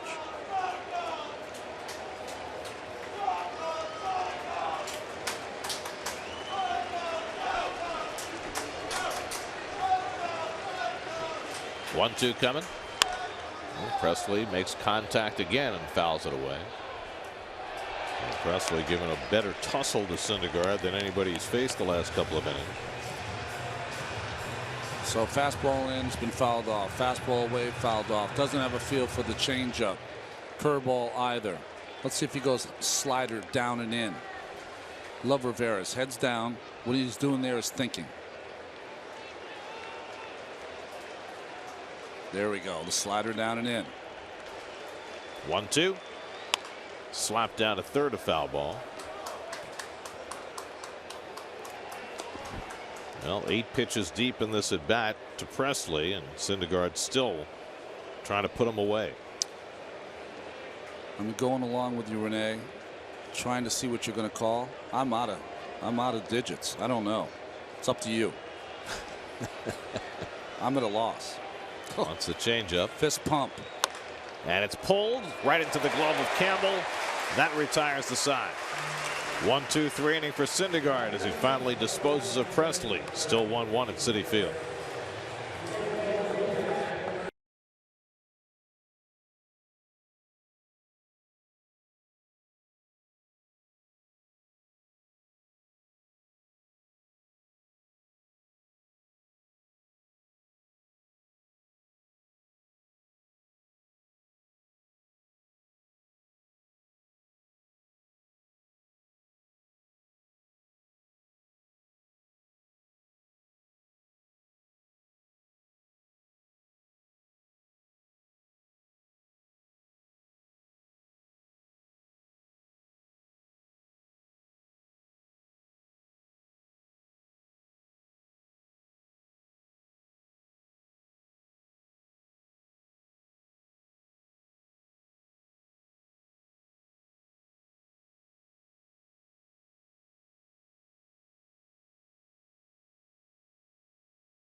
Fourth inning. Shot of the Brooklyn Bridge. Mets and Brewers tied 1-1. Michael Conforto will lead off for New York, and we check in with Steve Gelb. Steve? Well, like most lefty swingers born in the early 90s in Seattle, Michael Conforto grew up a huge Ken Griffey Jr. fan. Said he's been trying to emulate his swing ever since he was 4 or 5 years old. Now, Conforto gave up on the one-handed finish, but he still does go back actually from time to time and watch tape of how Griffey swings as Conforto tries to perfect his own approach at the plate. He says what he looks for with Griffey, and you can see it in every single one of Griffey's swings, is that he has this incredible way to turn his lower body but keep his upper body cocked and ready to go. Said that torque and separation allows you to keep your bat in the zone a lot longer, and with that you can make adjustments and drive the ball to any place that you want to drive it to. I found it fascinating because you see most guys look at their own swings, but for Conforto to go back from time to time and still watch swings of someone he wants to be like, it's pretty impressive. You know, I have this theory that most big league hitters are a composite of people they really grew up watching, because that's what you take out to the wiffle ball field. That's what you take out before you play in a game. You're trying to emulate your big league players, and from each of them you take some of their strengths. And Ken Griffey Jr., well, that's a good guy to emulate. Griffey, who was being honored this weekend in Cincinnati because the Mariners are playing the Reds, is a team for whom he had his best days against his hometown team. I pitched against Junior. He was the best all-around player that I had ever played against. Now, to a layman, correct me if I'm wrong, when I watched Conforto's swing compared to Griffey's, Griffey had a little more of an uppercut. No, a pure home run hitter. Yeah, Griffey was a pure home run leader, and it resulted in how many home runs he hit. But you saw a point of impact, which is the key. That was a little bigger swing by Conforto. At point of impact, everything was the same. Straight front leg, the use of the bottom half, and at contact it was the same. Conforto's comes around his body, and when you watch Griffey Jr., it was one hand off and lift. Yeah. And he was trying to get that backspin, which is more. Conforto is going to hit home runs, which he has in this game. Line drive hitter, though. And he draws a walk here. First walk given up by Chase Anderson. And the Mets get the leadoff man on in the fourth. That'll bring up Cespedes with the man on. Who's Hot, brought to you by Geico. 15 minutes could save you 15% or more on car insurance. And he's been hot since the first day of the season, hasn't he? He really has. We were talking about composites before. He reminds me of players I pitched against, from Pedro Guerrero to Jeffrey Leonard to Jack Clark. Those are the guys that dangerous guys when they got in the box. And Yoenis is better than all of them. I'll tell you what, he's not an exact comparison, but just in terms of the ferocity of his swing, he always reminds me of Gary Sheffield. Yeah, he does. Yeah, he doesn't have the bat wiggle or any of that kind of stuff. He's very quiet. They're your home run leaders in the National League. Cespedes tied with Nolan Arenado. I like this one I saw today. Since Cespedes arrived with the Mets last August 1st, he's got 31 home runs, which is phenomenal. That's the most home runs in the major league since August 1st of last year for anybody not named Chris Davis. Yeah. The two Chris Davises, Chris with a C and Chris with a K, each have 32. Well, Chris has what, 10 this month, or 9 or 10 this month? 3 in one game this week. The K. The K Chris out in Oakland. Used to be with Milwaukee. 1-2 now to Cespedes. Good cutter there from Anderson. Just enough movement to fool Cespedes. I think when Cespedes decides before 2 strikes that he's going to let the hammer fly, it's flying. Now with 2 strikes, he's a little more controlled. And I think that's one of the reasons he hit that changeup out of the ballpark yesterday. It fooled him, but you know, I always judge home run hitters when they don't catch it and it goes out of the ballpark. Those are the home run hitters. We showed it yesterday. Of his 14 home runs, only 4 have come on fastballs.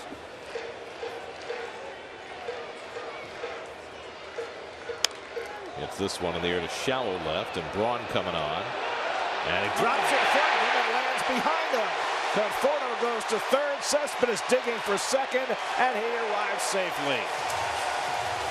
Looked like a routine fly ball off the bat, and Braun looked like he got a good jump on it, but he just couldn't get there. Well, what happens with Cespedes is these guys play so deep, so anything in front of them.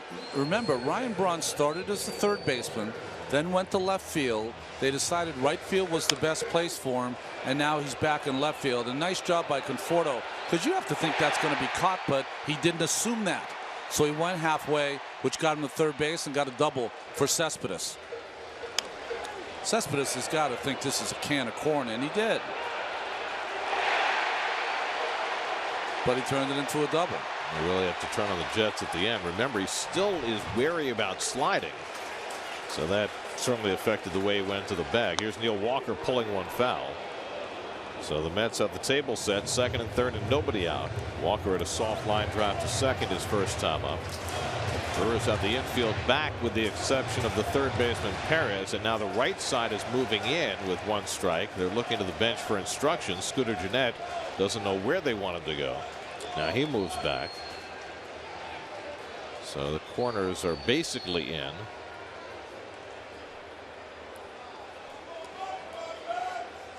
To all you folks who downplay defense, I don't know how to tell you folks, that ball at this league has to be caught every single time by every single team.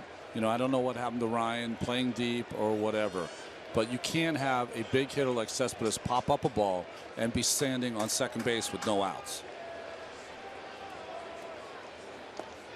I don't care how many home runs or RBIs you hit. It just, you know, wears your team out over the course of a season when outs are turned into not only hits, but doubles.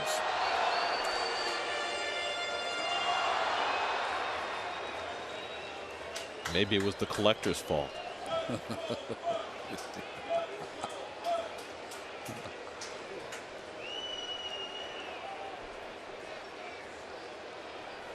One and one to Walker. And the sinker misses away. 2-1. Neal's at bats have looked a lot different the last 3 or 4 days, haven't they? He's been on more pitches. Cabrera on deck. More line drives. This is where the Mets have to start a steady push. Runners in scoring position.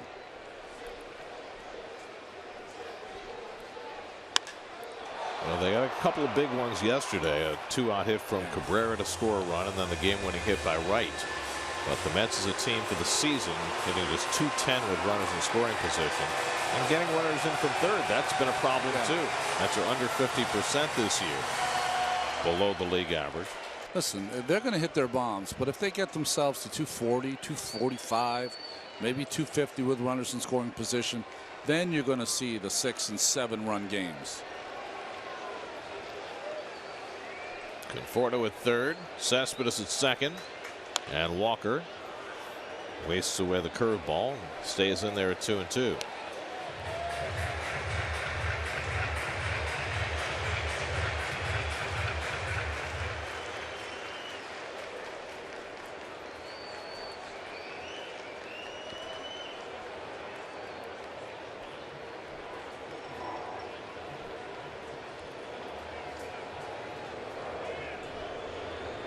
Seventh pitch of the at bat coming from Anderson to Walker.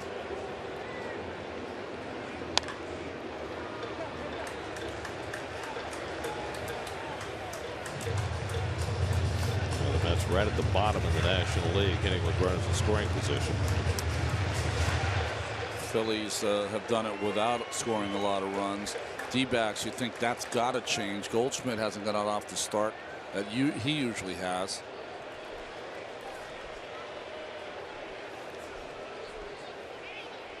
2-2 coming, and he struck him out with a changeup.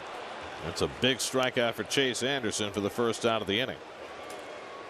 His fourth strikeout of the day. Tip your cap to Chase Anderson. Cespedes' ball becomes a double. Didn't hang his head and came back with a fine effort against Walker, who stayed in the at bat for a long time, and then he threw a perfect changeup down and away.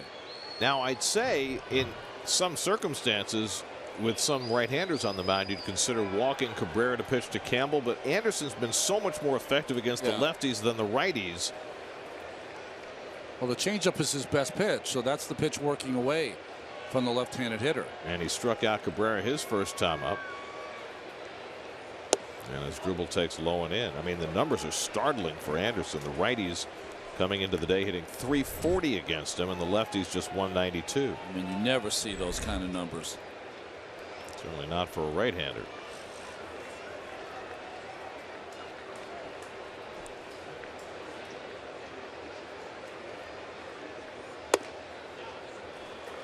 And now behind on Cabrera 2-0. Well, the Mets still lead the pack. The highest percentage of runs coming from home runs. But the Orioles are a first-place team as well. So are the Mariners.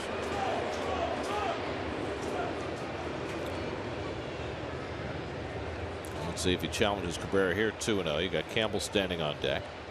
Conforto at third, Cespedes at second, and Cabrera fouls off the fastball, so he came right after him. 2-1. Chase Anderson, who carried a no-hitter into the 8th inning his last start against the Cubs, one of 4 pitchers to carry a no-hitter into the 8th this year. Of course, Jake Arrieta threw a no-hitter, and 2 other pitchers were pulled with no-hitters intact. Ross Stripling and Adam Conley. That's right. And Arrieta had the other one, didn't he? That he didn't finish.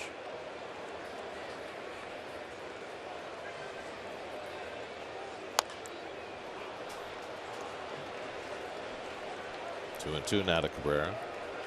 See, now that's an interesting at bat, and probably why Cabrera is thinking about it right now. 2-1. What are you sitting on, Gary? Fastball, something away. Got a curveball down in and fouled it. That's a pitch that he's probably saying to himself, how did I swing at that? That's not the pitch I'm looking for. Well, Anderson struck out Walker with runners at second and third. He'd certainly love to strike out Cabrera. He got the infield playing back, conceding a run on a grounder. And he comes up and in, and a full count to his dribble. Well, that was the fastball in to set up the changeup away on the 3-2 count. So he was trying to paint Cabrera in, hopefully get a strikeout called. But he always had in mind, I would think, we'll see what happens here, always had in mind that the changeup would be the 3-2 pitch, just like he did to Walker. 3-2 coming. And the curveball line into right for a base hit. Conforto was in. Cespedes right behind him. The throw to the plate by Presley, not in time. Cabrera gets a 3-2 curveball and deposits it into right for 2 runs, and the Mets lead it 3-1. Well, there's your hit with runners in scoring position. Cabrera, who's been one of the shiniest of Mets starters, had that breaking ball on 2-1. Was unhappy with himself. I said a changeup was coming, and that was not to be. Anderson went with the breaking ball, and Cabrera was all over it. Nice throw by Presley. And the no sliding Cespedes beats it to home. Cespedes has that 5th gear. We've seen it all here the last 4 months of play. Eventually he's going to have to slide, but as long as he doesn't have to, that's just fine too. Campbell fouls one off the right side of play. Campbell lined out to left field his first time up. So the Mets have gone in front for the first time today. A walk to Conforto. The poorly played ball off the bat of Cespedes that brought a lot to fall in front of him for a double, and the Mets take advantage of that.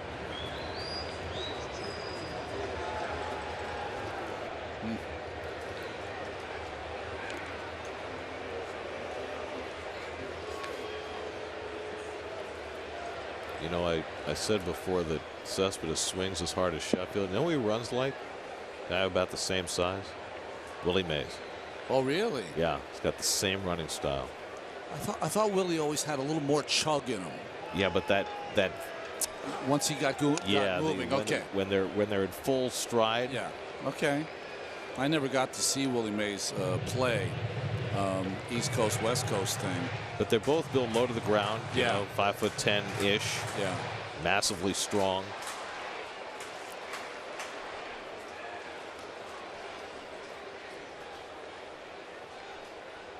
Oh, 0-2 to Campbell.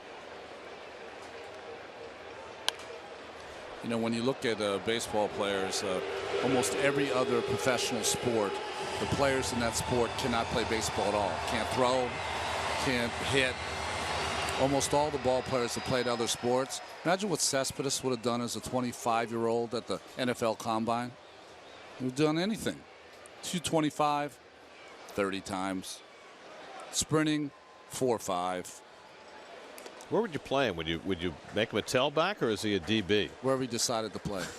No, I think you know, because he would have been training for football, he probably would have been 20 pounds heavier with muscle. So you know, he might be your strong safety guy coming in and destroying the world.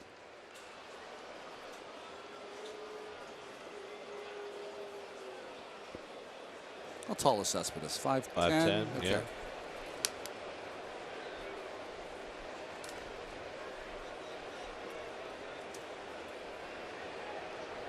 Difficult inning for Anderson that started with a leadoff walk. 2-2 now to Campbell. 28 pitches deep in this inning for Anderson after he gave up just the home run to Conforto over the first 3 innings.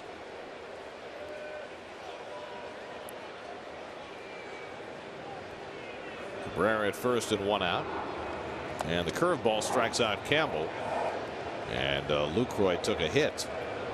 On the follow through from Campbell, maybe. Yep. You know, he had concussion issues last year, so always worried about that. Good breaking ball here.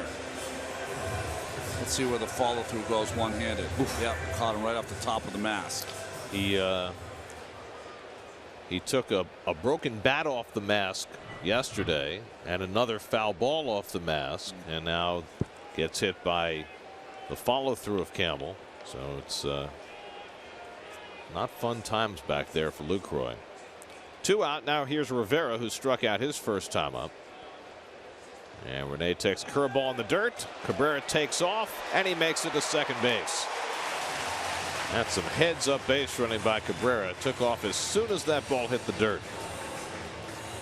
Again, we've always talked about watching Cabrera play every day, the intelligence that he brings to the ballpark every day. And you have to anticipate it's going to be in the dirt if you're thinking of going. And he had the secondary lead, saw it in the dirt, and took a chance to get in scoring position.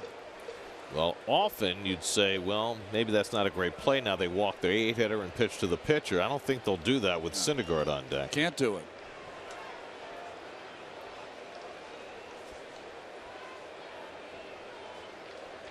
One and 0 to Rivera. Pickoff try. VR tags him out. No, he might have had him, but the safe call given by the second base umpire Jim Wolf. It's good a pickoff play as we've seen from a pitcher and shortstop in quite some time. I think they had him, Ronnie, didn't they? Great timing. Might not have ever tagged him, Gary. Never got there. Did he get the elbow? You know, Anderson was a little early, so that's why VR never got to the bag in time. And I don't know if he ever got his elbow. Now, I can't see properly if he ever got there. Yeah, you can't see if there's contact between the glove and the elbow. And remember, the strings of the glove don't count. We'll be able to see here. Did he get on there? And the Brewers are going to challenge. It's close. Still hard to tell. Real close. I mean, let's say this. The ball beat him, and if he did tag him, he's definitely out. But well, right there, it's... Call on the field was safe, which certainly works in the Mets' favor in terms of the possibility of it being overturned. This is what happens if you're a shortstop, though. If you reach for the tag and you get him, you hold the glove up. If you reach for the tag and you don't, you keep falling him to his hand because you haven't touched him. Be interesting to see. Yeah, it looked like VR was not sure. That's right. After reaching for the tag. This is a tough one. Play Under Review brought to you by Mazda. Driving matters. That was such a good move. We appear to have a quick decision. VR and Anderson, such a good move. No, they're just changing headphones. We had readjustment of the headsets. Well, one guy likes it a little tighter. Other guy likes it from the left side. Just like here in the booth. I don't think he got him. That's my personal feeling. Ball beat him. Great move from Anderson. Had his hand was not on the base. He's reaching for him. If you get him, you would have lifted your hand on the base. You would have lifted your hand straight up if you got him. We might have a technical difficulty with the gym bag and the headsets. No, you know. So. You know, when you went to the gym, you don't always have your stuff in the gym bag. You're like, I can't believe I missed my headphones. I'll just call him safe then. Gary Cederstrom is all verklempt with the glasses all over his face. Yeah. So the Mets win that call, and the Brewers lose their challenge for the day.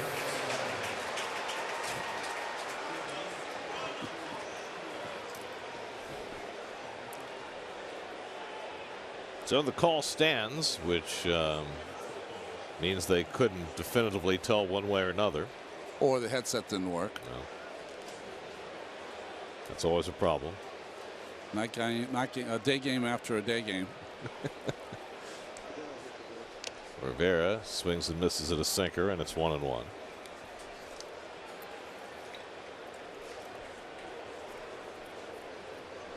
Mets have 2 runs home here in the 4th. Chase Anderson up over 30 pitches in the inning.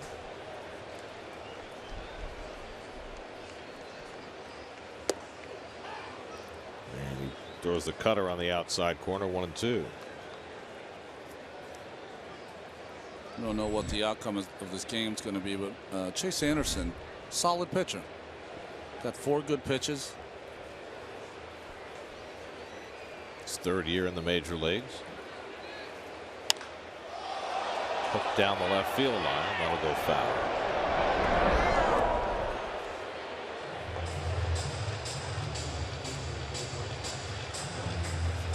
New York Mets baseball is brought to you by Modell's. Shop Modell's Sporting Goods, your fan gear headquarters. Come on, Met fans, you got to go to Moe's.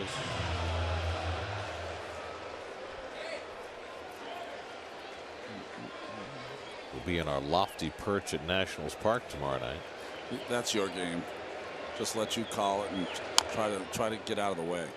Up on the 7th floor, which they now call the 5th floor because 7th sounded too high. I mean, I asked you this before. Is it a little lower than your seat when you used to sit in the back row at Shea Stadium? It's almost exactly the same as sitting in the upper deck at Shea. I think it's great. A little vertigo myself, but it's very high. So much higher than any other booth we go to. And Rivera strikes out on the cutter to end the inning. 3 strikeouts in the inning for Anderson, but he certainly didn't strike out the side. He gave up 2 runs. As Dribble Cabrera with the base hit that brought them both in. And the Mets lead 3-1 as we go to the 5th at Citi Field.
The Pix 11 news team with breaking news as it happens. Caitlin Monty has up to the minute traffic, and Linda Church with the forecast. 6 to 9 on the Pix 11 morning news, where every story hits home. I like the variety of Mets caps in that group. One is camouflage. Oh, look at that one. That's terrific. Got to get my wife one of those. She loves the pink hats. She does. Oh yeah. I like what Major League Baseball's done, you know, to include moms and daughters, and surprised that hasn't come earlier. Some of these hitters for the Brewers trying to utilize the bunt. Ramon Flores took a call, 3rd strike, his first time up. Yeah, it's the bat and ball sets were given out today as part of the Play Ball initiative. I like that because you know, Bat Day has gone the way of the dodo bird. So it's nice to see that kids can go home and unwrap it and play a little ball. Well, what's nice about the wiffle ball set is that you can play in a more confined space without destroying anything. I don't know. My brothers used to be able to destroy the house with a wiffle ball. Well, you have to stand more than 5 feet from the house. I've never seen my brothers. Well, I have seen your brothers. They're huge. You're all big. They're huge.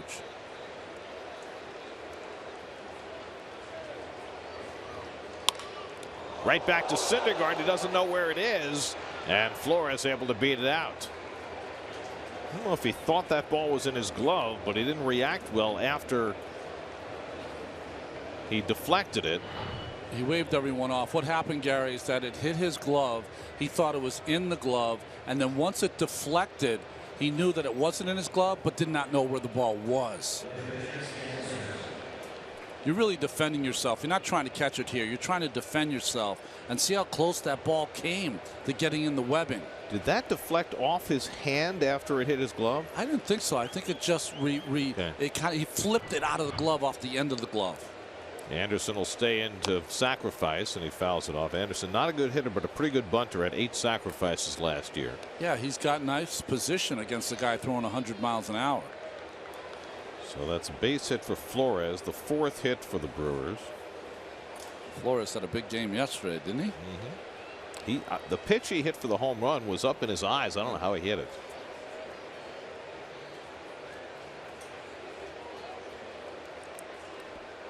Right creeping in at third, and Anderson pushes the bunt to first. Campbell thinking about second, but didn't get a good handle on it, and settles for the out at first. The ball was rolling around in his hand. 3-4 on the sacrifice. So the comebacker to Syndergaard, Gary. Let's see if it hit the end of his glove, and he kind of flips it out of there. And by the time he gets to it, no chance. Watch the glove. It goes in the end of the glove in the webbing. All right. And he flips it right out of there like a highlight. And the cesta. If it was a cesta, it would have stuck. Things are big. He throws hard, just like the, you know. Well, that pelota goes 150 miles an hour. Here's Jonathan VR with the runner at second and 1 out.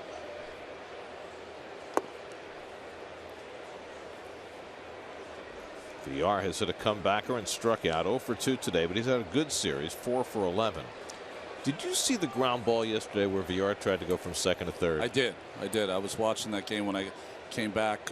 My son Jordan graduated yesterday, so when I came back, I put the game on straight away. He played in the top of the 9th yesterday against Familia. VR hit one that almost went out of the ballpark to left center, hit off the top of the fence, and then was thrown out on a ground ball to short.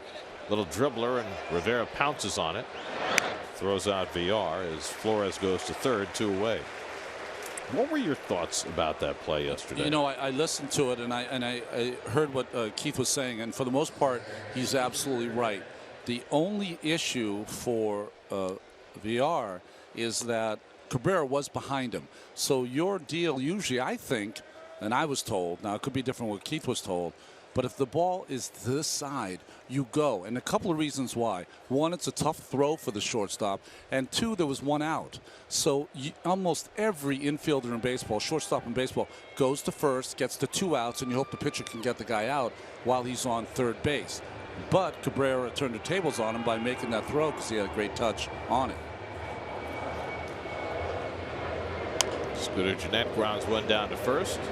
And Campbell makes the play to Syndergaard, and that retires the side. So Syndergaard works around that leadoff infield hit. We're halfway through, 3-1 New York.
costume and the hair. That's very well thought out. Does he have this hammer? No hammer. No hammer. To get that young man a hammer. We go to the bottom of the fifth. Mets up 3-1. Syndergaard will take his second at bat against Chase Anderson, who threw 35 pitches in the Mets' 2-run fourth. Syndergaard struck out his first time up. He rockets one down the line. Foul. We saw that in Los Angeles after he hit the 2 home runs. He is awfully quick inside. Oh yeah, that first foul ball he hit into the stands in L.A. That was a rocket. Chris Hatcher, I think, was the pitcher. Pulls that one foul. You know, for all of his prowess, and he's going to end up being a good hitter to go along with great power. It's kind of hit or miss for Noah. It's a home run or a strikeout. So far, he's 2 for 15. Both his hits are home runs. He broke his bat on that last swing. So he goes to the two strike bat because, you know, up to 2 strikes you use the black bat, and then you go to the white one with 2 strikes. Seriously though, why would a hitter, whether it's a pitcher or anybody else, use a different style of bat? Did he run out of his own bat? You run out of bats as a pitcher. That's hit in the air to right. Presley though has it lined up. And he catches the sinking line drive for the first out. Gary, there was a day that you know, you were lucky to have maybe 2 bats if you were a pitcher.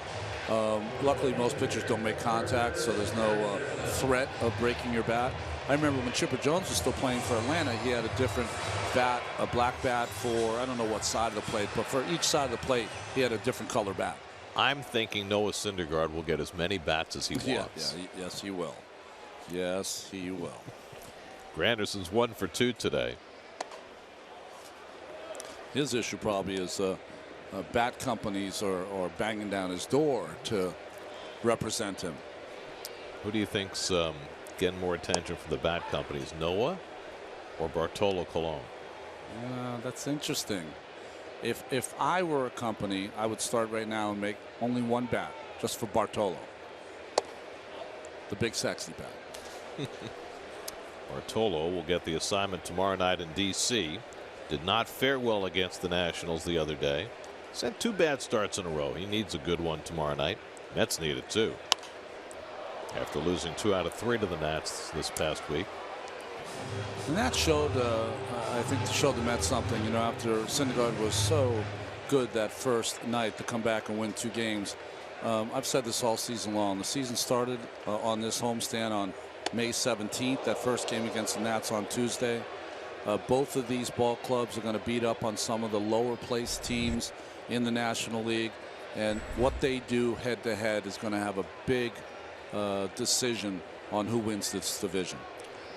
Nats are up 4-0 in Miami today in the 6th. They've got Scherzer going today. Mets will face Gio Gonzalez tomorrow night, Steven Strasburg Tuesday night, and then Tanner Roark on Wednesday afternoon.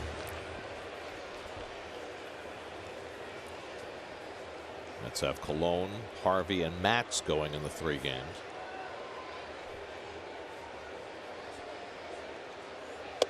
And the changeup misses. Granderson draws a walk, and Curtis is on base for the 2nd time.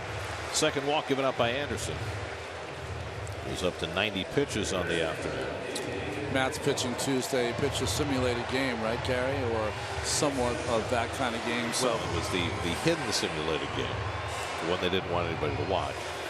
How come if it's hidden, everyone knows about it? It was because he was right in the middle of the stadium at 1:30 in the afternoon before a 4 o'clock game. Well, go down in the Queens Park over here where they have the stuff. Throw over there. I don't understand. What did they think was going to happen? Why, did they think nobody was going to try to watch? Come on. Here's David Wright, who's grounded out and flied out 0 for 2. I mean, we had video and everything. We did? We did. We showed it during the game yesterday. This is a chance to try to get Wright going. He usually wouldn't do this when he was in his prime. How about starting a runner? You're ahead by 2 strikes. It's a 1-0 count. Start the runner and do something. You mean play hit and run? Hit and run. Can't imagine the last time David was asked to play hit and run. Well, this is a different David Wright. This is a new normal. You got to do different things. Open up this infield. Make people move.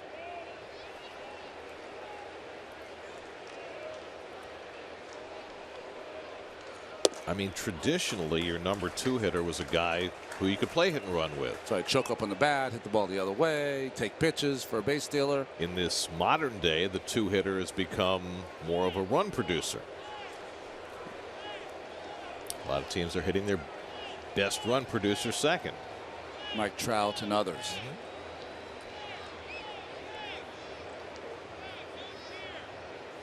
I mean, I remember back in the day when Ryan Sandberg didn't want to hit third. He always wanted to hit second.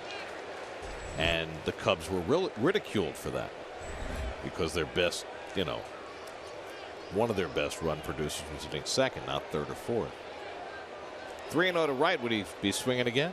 Why not? He's not. He didn't look it tough. He's not asking permission. It's a strike. That was a great line by David after the game. He said, "I didn't look." He said, "It's better to ask forgiveness than permission." That's what we do here every day. I believe we've done it 2 or 3 times already today. 3-1 now with Granderson at first, and David pops one up. Shallow right. Late start for Presley, but he'll get in there, and he's got it for the second out. It's either he doesn't look down at Tough 3-0, or he and Tough are going through a difficult time. We'll have to figure it out. Terry said, "I never gave him a sign because I knew he wouldn't look." It's Tough. It's going to be it's interesting for Tough. I was thinking for Keith and I, who work here every day up here in the booth, it's going to be a different thing. But how about Tough? He's on that field working every single day. It's going to be hard for him to do a lot of celebrating with you guys next weekend. So Chris Capuano, the former Met, up in the bullpen for the Brewers. Michael Conforto delivered the big blow for the Mets in the first inning. A 425-foot bomb into the visitors' bullpen. This is how old I'm getting. I don't think I can celebrate with the '86 team anymore. Well, it'll be 2 weekends in a row for you. You had a big celebration this weekend. That's right. Your son Jordan graduating from Iona. Congratulations. Thank you. All my brothers are here, so it was a really cool thing. Nieces, nephews. We took up a whole row in the theater at MSG, which was pretty funny. Oh, hey. Iona at Shea. There you go. Perfect. Nice catch, guys. So the Heinz Auditorium wasn't big enough to hold the Iona graduation. Or maybe just my family. And for the second straight hitter, Anderson falls behind 3-0. Conforto now takes a peek at Tough. Tough hands on hips. Oh, that was a strike. So it's 2-1. Okay. Reset. My fault. Too busy talking about Iona.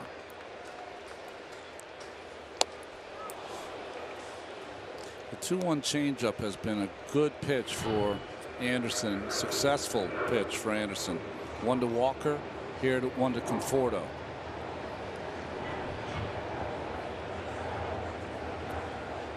Cespedes would be next. 2-2 to Conforto with Granderson at first and 2 out. Mets up 3-1 in the 5th. And Conforto takes the curveball outside, 3-2.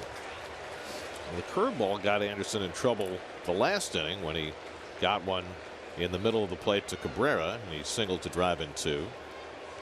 See what he features here on 3-2. Now this pitch count is right at 100. Well, anything middle of plate away, you would think that Conforto will be all over it. 2 strikes. Changeup is coming. Should be looking to go that way. Granderson gets set to run, and Conforto pops it up. Got a changeup, and Flores, the first baseman, makes the grab, and that retires the side. So Conforto retired for the first time today. After 5, Syndergaard heads back to the mound with a 3-1 lead.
date in Mets history. It was 18 years ago today that Mike Piazza was acquired after his week-long stint as a Florida Marlin.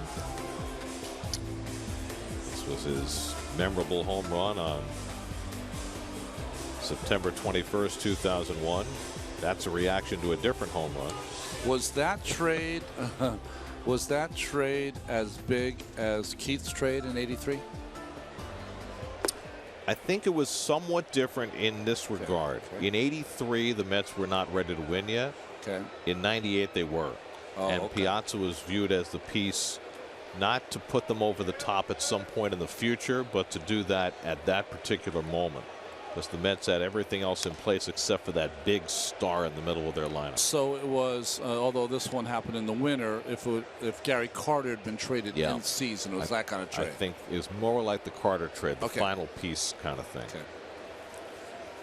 But, you know, there was no bigger star in the game at that point than Piazza. And, you know, he had the falling out with the Dodgers. They traded him to the Marlins kind of as punishment. Yeah. And it turned out to be a 6-day way station. I know about that. Mine was in Montreal. You had 3 weeks, right?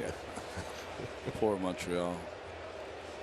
I always tell you this. During your brief stint in Montreal, you were in Dodger Stadium, and I was doing a game of the week there, and I saw you in the Expos clubhouse, and you had the most bewildered look on your face, like you had no idea what had happened and what was going to happen. I was lost at sea. I was taking a standing 8 count for 3 weeks. But they loved you in Montreal because you spoke French. Well, they loved it. They loved it. The interviews went well. The post-game interviews after I pitched went really well. Braun grounds one down to right, and David's throw is on target for the first out.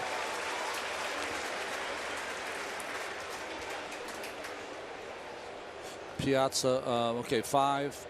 I have to ask you because you're the caretaker of this Mets history to me.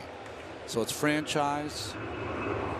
I'm not putting any order. Franchise, Dwight and Doc, Piazza and Keith. Those are your 5 most popular Mets of all time. Well, popular is I wouldn't use the word popular because guys like Mookie and Reyes and Lenny, they were all popular, right? All right. I think most impactful. Impactful is a good word. Okay, yeah. Better word. So sorry. It's Seaver, Piazza, Keith, Doc, Darryl. Yeah. And Carter might be in that too. Yeah. Okay. You know, you run into some troubles when you make these lists, by the way. Yeah. I found out that recently. Well, that's true. Let's just say this. The number 31's going up on the wall. Yeah. After that, who goes next is tough, is difficult. Well, there's a lot of guys have had different histories here, you know, and they're kind of lumped all together, aren't they? And I think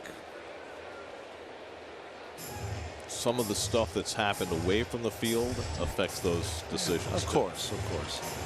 Rightfully so. You know, you got to take a extra look at it. Jonathan Lucroy drove in the only run against Syndergaard. It was an unearned run in the first inning today. And Syndergaard, at one point in the 2nd through 4th innings, struck out 7 batters in a span of 8 hitters.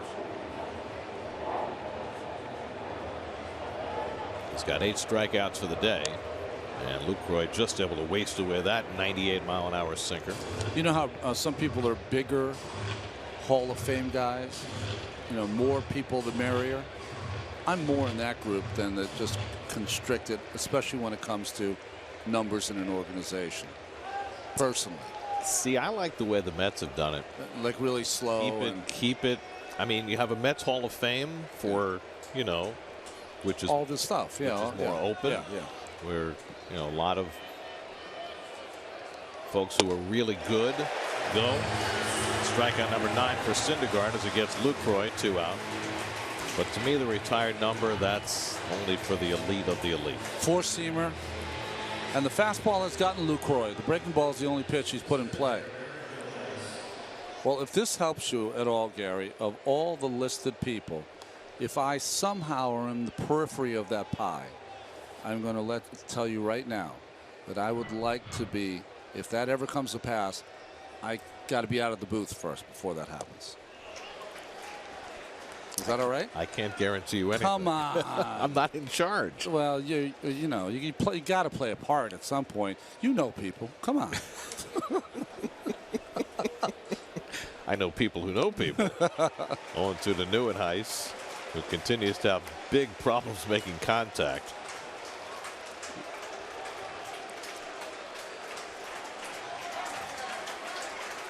I was going to say maybe at Citi Field, but this is where he hit his 3 bombs. Just off the plate, and Syndergaard was heading to the dugout, but Adrian Johnson wouldn't give him the call, and Noah has to come back.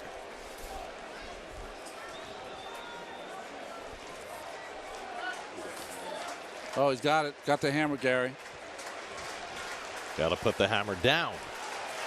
Here it comes. 1-2. Struck him out. Number 10 for Noah Syndergaard. Now you can put the hammer down.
A 3-1 lead.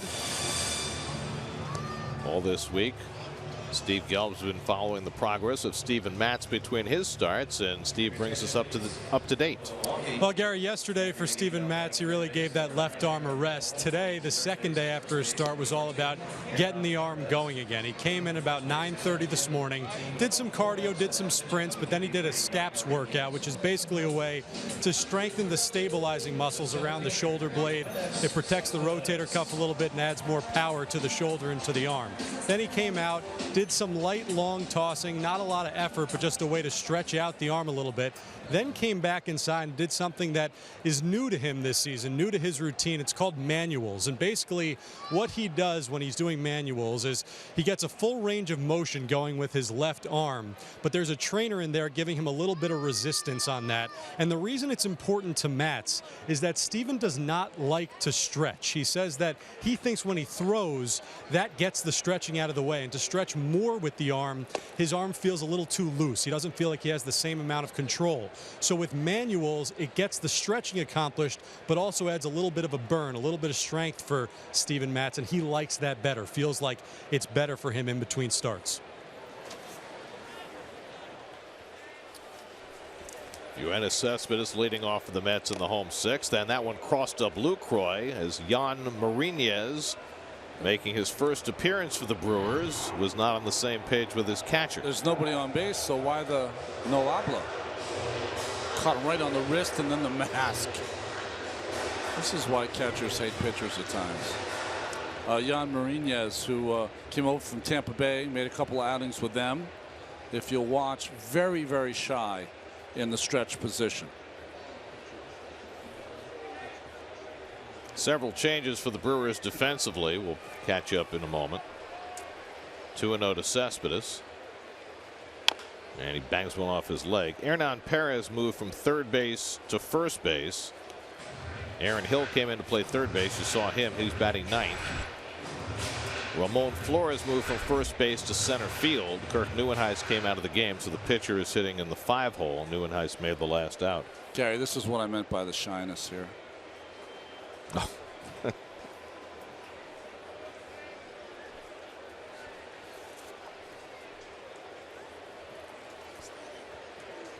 And that one goes over the head of Cespedes. And he gives a little glare out at Marinez. Now this is a guy throwing for the first time for a new organization. Obviously not trying to hit Cespedes, but when you're a player in the other team, you're like, what's going on here? Right at his coconut. That was scary. Jonathan Villar just came in from shortstop to try and calm down Marinez, who clearly is a little out of sorts. Trying to overthrow and never came close, and luckily Cespedes got the head out of the way. That's old school, getting out of the way of a pitch. See how he responds to it here. Takes a big cut and fouls it off. 3-2. One of the other things you like about Cespedes, he's got no fear. None.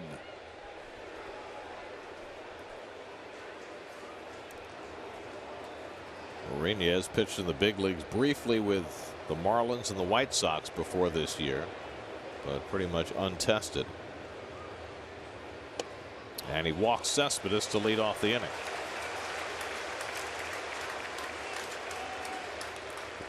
Marinez setup is very much like Santiago Casilla for the San Francisco Giants. Now Neil Walker, who's 0 for 2 today, 1 for 9 in this series. Chase Anderson went 5 innings through 101 pitches, 3 runs, 4 hits, 2 walks, 6 strikeouts.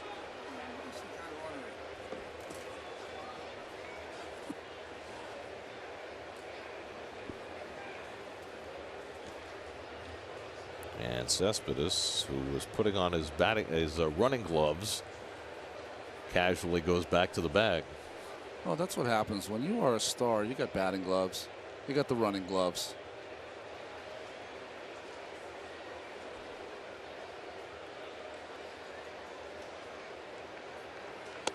How much concern should there be with the fact that Cespedes is either not able to or reluctant to slide? Well, I think we've seen him slide once in this series, right? The steal of third base. This series Nationals. That was head first. Yeah, head first. Yeah.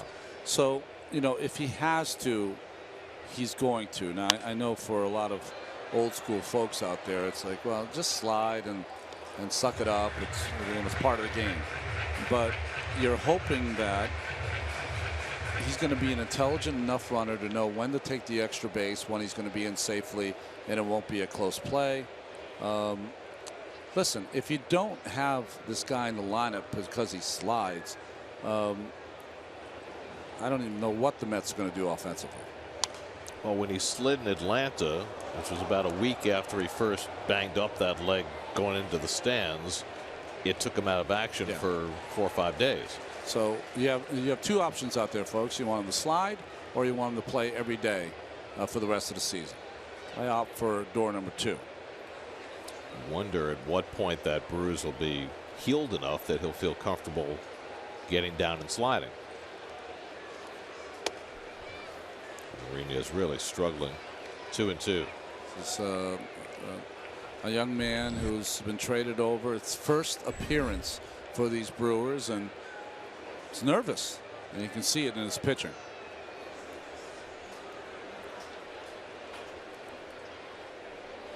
2-2 to Walker with Cabrera on deck. And that slider misses, and now a full count. So a 3-2 walk to Cespedes, and now a 3-2 count to Walker.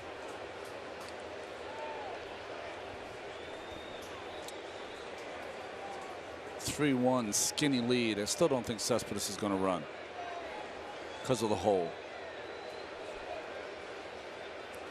Not going, and Walker fouls off the fastball. Funny thing is, Mourinho's in the 3 games he pitched for Tampa Bay this year didn't walk anybody. Maybe he likes pitching indoors. I know. I just think it's nerves. It's nerves at the first time with your new team. You really want to impress. You want to break the radar gun. Heart's beating fast. That was a wrong statement by me. The hole's going to be there no matter what. I just don't think he's going to run because of Walker's tendency to strike out.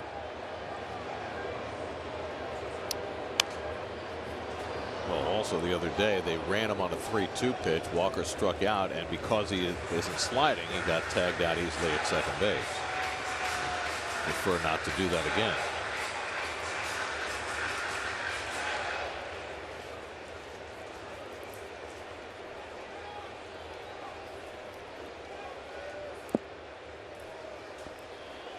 Eighth pitch of the at bat coming to Walker.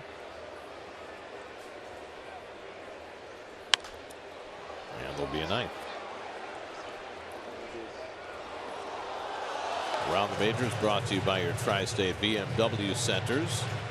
Detroit got a great pitching performance by the former Met prospect Michael Fulmer yesterday, and they're winning again today, 6-4 over Tampa Bay. What did Fulmer have, 11 Ks? 11 strikeouts in 7, his best outing to date. Of course, he was the guy the Mets dealt to the Tigers to get Yoenis Cespedes last summer. That kid doesn't care. Foul tipped and held by Lucroy, and Walker is struck out for the 2nd time today.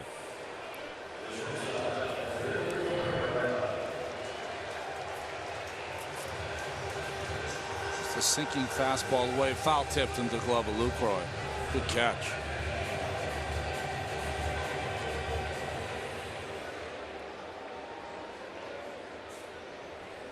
So here's Cabrera, who delivered the 2 runs that put the Mets in front in the 4th inning.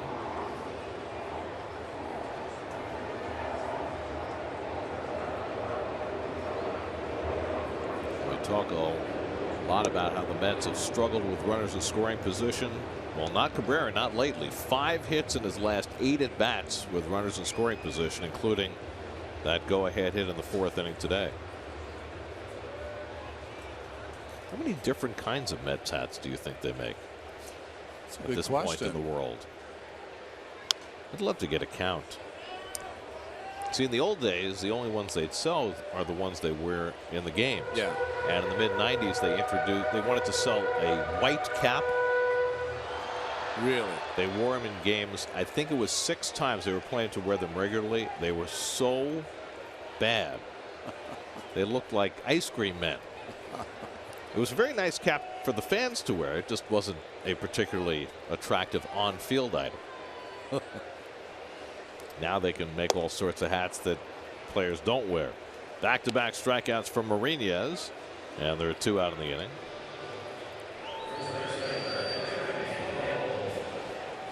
It's a good question, because there's lots of hats out there. Lots of colors, combination of colors.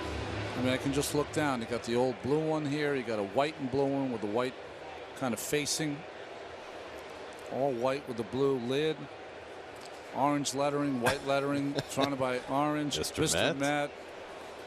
Oh, don't even get me started. Mr. Met on the hat, too. Eric Campbell takes a strike. Campbell is lined to left and struck out.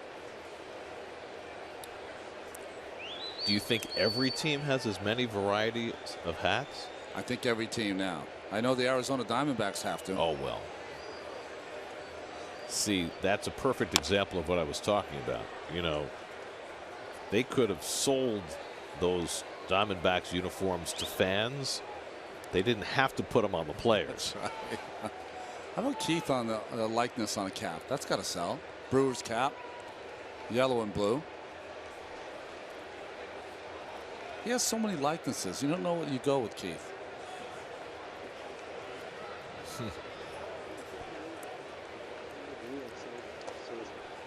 1-2 to Campbell.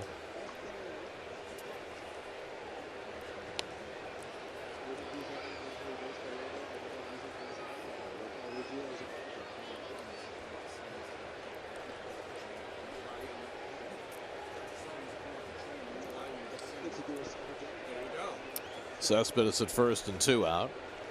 1-2 coming to Campbell. And it's taken low. 2-2.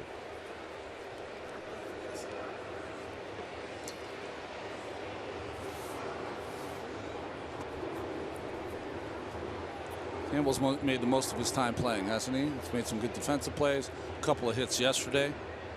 The more he plays, the better he swings the bat. I think we've seen that over the last couple of weeks. And he takes a slider, strike 3 called. So after the leadoff walk, Marinez retires 3 in a row, all via the strikeout. After 6, 3-1 New York.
Johnny Bench, one of the great catchers of all time. We're going to be talking with Ron Santo, still a Cub fan, huh? Absolutely. All the way. You and Harry Carey. George Carlin. They had some outstanding pitchers, but it was a great place to hit. Yeah. And our lights are going down. This is a now Park film. That means you're... You know, it's a Sunday afternoon game, and these were always the days that Ralph would join us in the booth. That's right. Till he passed away 2 years ago, and our Sundays are a little less happy. That's right. Hernan Perez finds the hole on the right side. He's got a hit to lead off the 7th inning for Milwaukee. Been impressed with Perez also in his offensive swing. Good little player. So Perez has his 2nd hit of the day. Fastball away, but up. Catches more in the middle of the plate. You know, my family last night, because they were all together, were pulling some YouTube things because the young kids were there and they were making fun of me, and one of them was on the Ralph Kiner show, and Ralph gave my line after a particular game, threw a shout out against the team. That's how you got on the Ralph Kiner's Corners show. And one gets past Rivera, and Perez goes down to 2nd. And Ralph's line for me, well, thanks Ron Darling for coming on the show today. A shout out against so and so, just off the end of the glove. That could be a pass ball. Here's your line from the game: 9 innings, 5 hits, no runs, 2 walks, and 7 career shutouts. It's 7 career strikeouts. That was his call. 7 career strikeouts. You had more than that. Yeah, well, at that time I did. It's a wild pitch charge to Syndergaard. Presley takes up and away, and it's 2-0. So Syndergaard has already struck out 10 today. Finds some instant trouble here in the 7th. You got Presley, the number 7 hitter at the plate. Flores on deck. Syndergaard's been dominant today, has not allowed an earned run, but this is still just a 3-1 game. And these are the kind of games he's pitched in all season long. In Los Angeles, if it wasn't for his 2-run home runs, he might have been a losing pitcher in that game. This changeup on 2-0 and fooled Presley. Gary Blevins up in the bullpen. Yeah, Steven Matz has been the guy who's gotten the big time run support so far this year.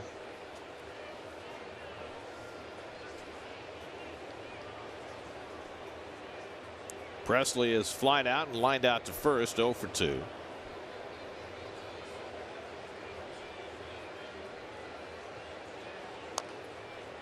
Another changeup, and it's 2-2. There's your Brewers box score brought to you by Land Rover. Jonathan Lucroy drove in the only Milwaukee run with a first inning single. That was an unearned run. Perez with 2 hits.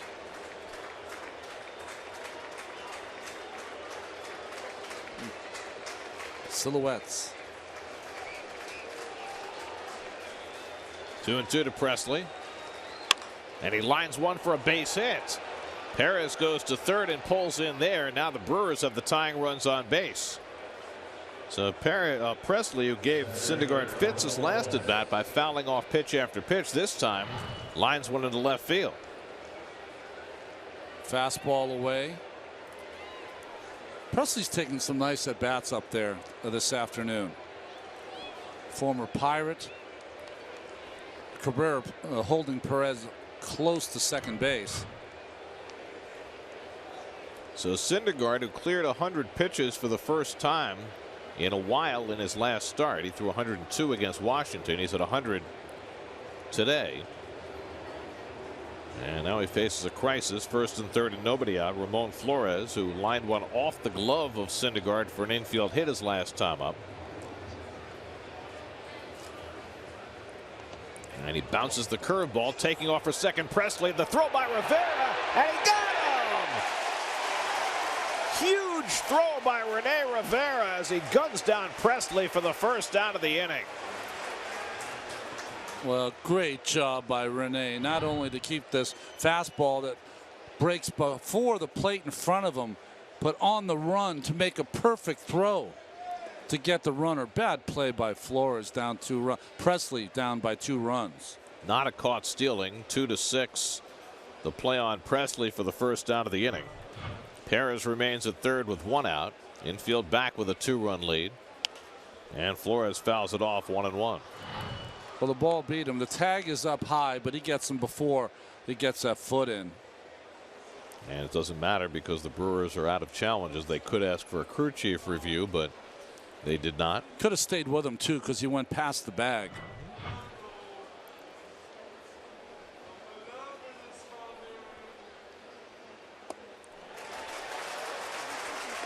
One and 2 to Flores. Syndergaard making more liberal use of his changeup here in the 7th inning. Perez at third and 1 out. Aaron Hill is sitting 9th in the order. He's on deck. Jim Henderson up in the bullpen alongside Blevins. 1-2 coming.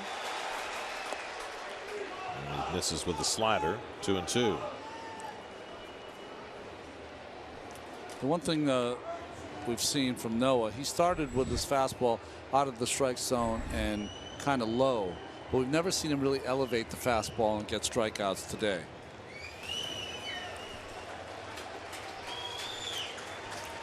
2-2 to Ramon Flores. Struck him out. Number 11 for Noah Syndergaard. 2 men down. Every pitcher gets runners on base. It doesn't matter who you are, even the mighty Kershaw. But it's what you do with those runners on base. Can you make those big pitches to stop those big innings or refuse to let people score from third? And Syndergaard, beautiful pitch there to Flores. So now 2 out. Perez still with third. Aaron Hill will bat for the first time. Came in on a double switch the last inning. Hill was on base 4 straight times yesterday with a single and 3 walks.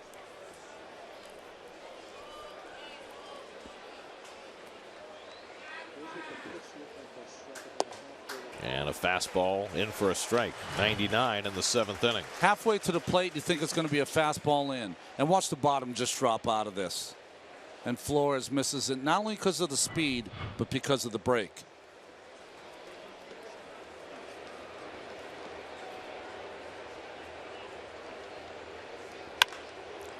Right at the shortstop, Cabrera's got it. And Syndergaard in and out of trouble in the 7th inning. 11 strikeouts today for Syndergaard. He got plenty of help from Rene Rivera. Stretch time, 3-1 New York.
Tri-Honda dealer. Hurry into your local Tri-Honda dealer for great savings on 2016 models.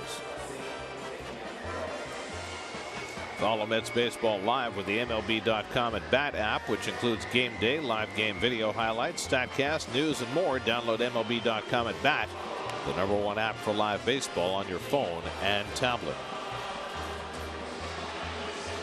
Mets in-game box score brought to you by Land Rover, above and beyond. Home run Michael Conforto in the 1st inning. 2-run single as Dribble Cabrera in the 4th inning. That's about only 4 hits today, but that's been enough the way Noah Syndergaard pitched. Syndergaard a season-high 109 pitches. As you look at your Toyota line score brought to you by Toyota. Let's go places. Syndergaard struck out 11 over 7 innings. He's done for the day. Another tremendous effort by Syndergaard, who did not allow an earned run. What did you say before we started the broadcast? For the rotation that's in flux right now, the known is number 34, and he delivered again today. Lowered his ERA to 1.94 for the season. Came into the day 5th in the National League in ERA and improved on that. 11 strikeouts, 3rd time this year, 8th time in his career he's reached double figures. So all around exactly the kind of effort the Mets needed after some tenuous starts this week from Cologne, Harvey, and DeGrom. Did he not walk anybody again? Again. That's so he's now at 9 walks and 76 strikeouts for the year. Not quite Kershaw, but not too far off that pace. Kershaw's not 23 either. He's got 5 more years to get it to about 3 and 100. Rene Rivera leads off in the home 7th against Yan Marinez. What did you say about Marinez? He was the comeback player of the inning. That's what I said. Wasn't he? I mean, he almost hit Cespedes twice. And like we said, he was just nervous and then settled down. Struck out 3 in a row after walking Cespedes. Rivera pops one up into shallow right. And Presley is there. 1 away. Now Alejandro De Aza is going to bat for Noah Syndergaard. And the last few days, things have really picked up for De Aza as a pinch hitter. Last 3 pinch hitting appearances, 2 singles and a walk. I wonder for a veteran player like De Aza, I'll ask him this in the upcoming days. I wonder if his position on the bench, as we see Junior Guerra get ready in the bullpen, he's a starting pitcher for them, right? Did he start, yes, what, 4 days ago, 3 days ago? In their rotation, they may be either using him for an inning today or he might just be getting his work in. Maybe they kept him as a long man just in case, and now he's up throwing. I was saying about De Aza, I wonder if he's not, you never get comfortable, but I wonder if he knows his position now and has resigned himself to the fact, if I'm going to have a successful year, I've got to be able to get myself 10 or 12 base hits this year pinch hitting. Well, De Aza is a good player whom the Mets envisioned as a platoon man in center field when they signed him. But then everything changed when the Mets were able to re-sign Yoenis Cespedes. And they changed more for De Aza than for anybody else.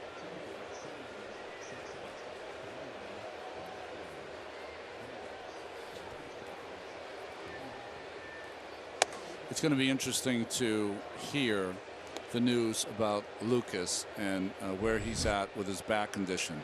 If it's not serious, then it's no big deal. If it's serious, you know, there's a few options for the Mets to look at. And it's going to be interesting which way they choose. De Aza hits one out to center field, and Flores is there. And that's the second out. Well, you know, there are some conventional options, and then there are some less conventional options. You know me, I like the less conventional ones. The conventional ones are easy, and that would be Campbell plays a lot there. De Aza, who's taken some ground balls, could play there. What's one of the more less conventional ones? Well, I can think of 2 of them. Okay. Michael Conforto, which Keith has advocated in the past, because that gives you the ability to play Lagares on a regular basis. And now your defense is great in the outfield, but might be compromised in the infield. And then there's what might be a more long-term proposition, and that's moving David Wright across to first base. I had a third option, but that is that you're going less conventional, my friend. Yes. I mean, given the throwing issues that he clearly is experiencing, it's certainly something that at some point, whether it's now or a year from now or 2 years from now, they're going to have to consider. That's a really interesting one. My less conventional one was Walker to first, Dilson Herrera up. It's another way to go. I mean, Herrera's been tearing it up. And we know that he has very little to prove at AAA anymore. Here's the craziest one. How about the #1 pick? Is he ready yet? I don't think so. Okay. I mean, he'd give you the good glove, but I don't know if he's ready to hit at the big league level. Okay. Talking about Dominic Smith. I should say Dominic Smith. Granderson a single and a walk today, 1 for 2. I think one of the things that the Mets have been in the market for since the winter, but through spring training and into the early part of the season, is a left-handed hitting infielder, corner infielder.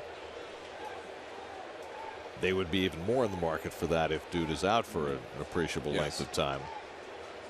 But the guy I was thinking of, who just came back from the DL, Yangervis Solarte in San Diego, he'd be perfect for this team. Good call. Granderson out on strikes.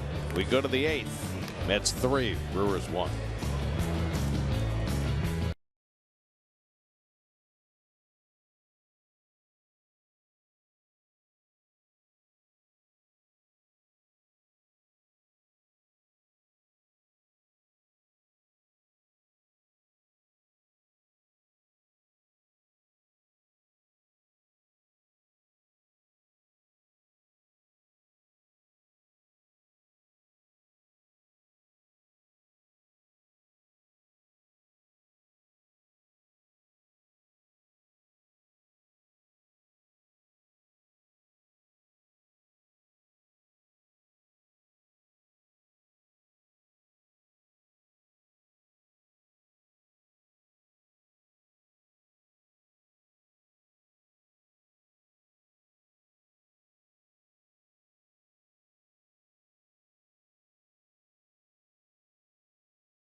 Well, if there's nothing else the Mets can be sure of, it's when Noah Syndergaard picks up the baseball, big things will happen. 11 more strikeouts for Noah today. No earned runs allowed. No walks allowed. 7 brilliant innings for Syndergaard. And all is right with the Mets when Noah has the baseball in his hand. Very little happens for the other team. 3-1 New York as we go to the 8th, and now Syndergaard is done after 7 scintillating innings, and Jim Henderson will take over. Hasn't pitched in 4 days, but his last outing was not his best. Gave up a couple of runs, and the inning will work.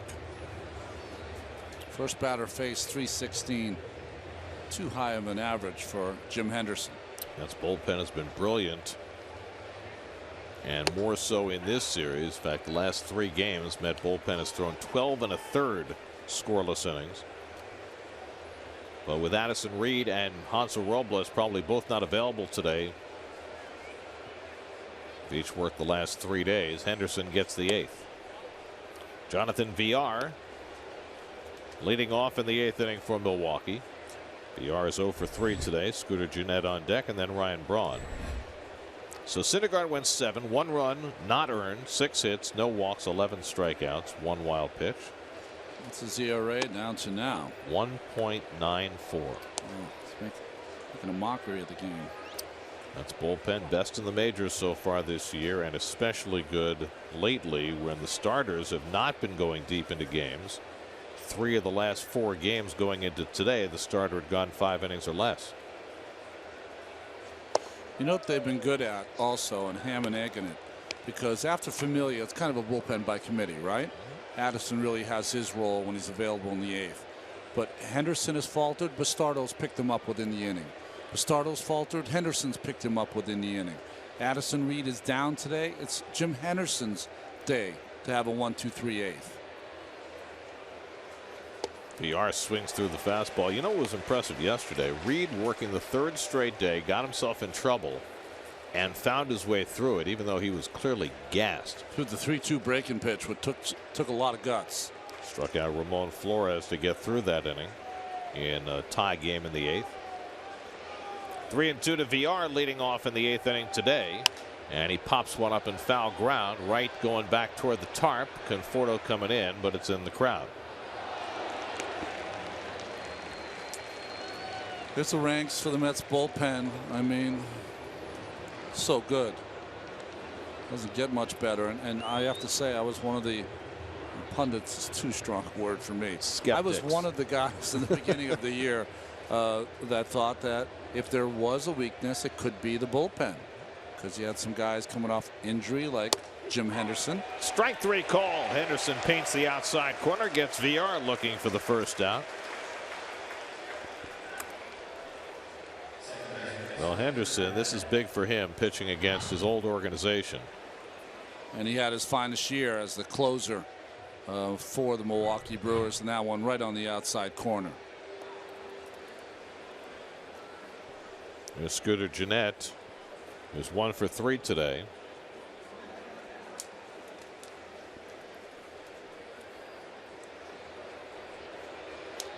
It was in 2013 that Henderson, after toiling in the minor leagues for the better part of a decade, finally got his chance to be a full-time closer in the big leagues. Saved 28 games that year with Milwaukee. But then his shoulder problems began, and it took him a good 2 full seasons to work his way back, and the Mets took a chance on him. And right from the beginning of spring training, it was clear that he had some life in that right arm. Ryan Braun on deck. Big batter here for Henderson.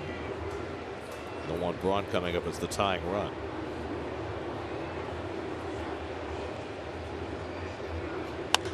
And the breaking ball popped up.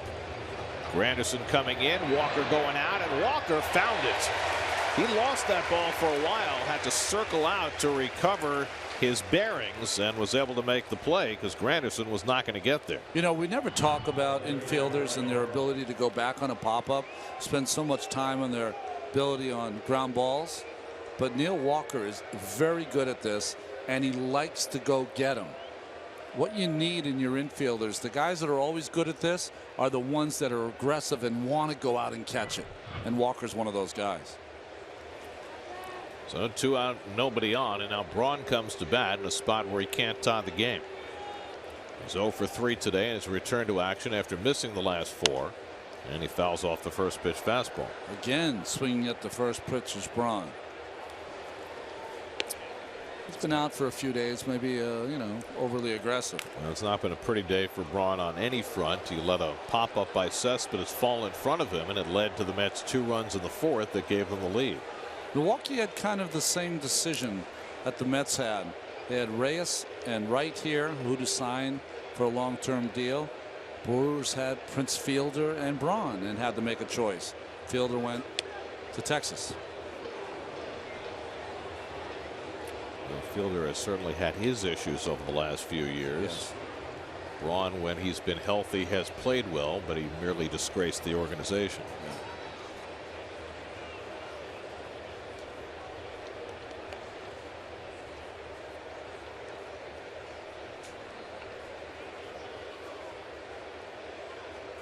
One from Henderson. And now he's ahead on Braun 1-2. See Rivera keep calling for that fastball away, and he keeps tapping his glove and moving his glove on the outside corner, almost imploring Henderson, if you hit this spot, you're going to get a strikeout. So far, the ball has drifted back over the middle. He's going to try it again. 1-2 coming. Laced to center field, and that's down for a base hit, blocked by Cespedes. And Braun holds it first with a 2-out hit. And that'll get Jonathan Lucroy to the plate as the tying run. Cespedes has been playing a little chess ball here at Citi Field on this homestand. This is a bullet, and he wanted to try to catch it. Once he knew he couldn't, he just blocked it with his body like a catcher or soccer midfielder. That's the way they tell third basemen to knock the ball down. So now Henderson will face his former battery mate. Lucroy today 1 for 3, drove in a run with a first inning single, the only run the Brewers have scored today. And a slider in for a strike. Our next game on Pix 11 will be when the Mets are in Milwaukee to take on the Brewers Saturday, June 11th at 4 o'clock.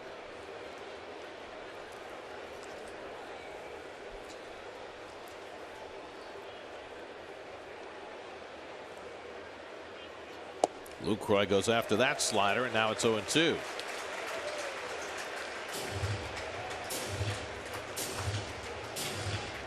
Pitcher spot due up next. Chris Carter's come out on deck to pinch hit if Lucroy keeps the inning going. But Henderson's put him in a 2-strike hole.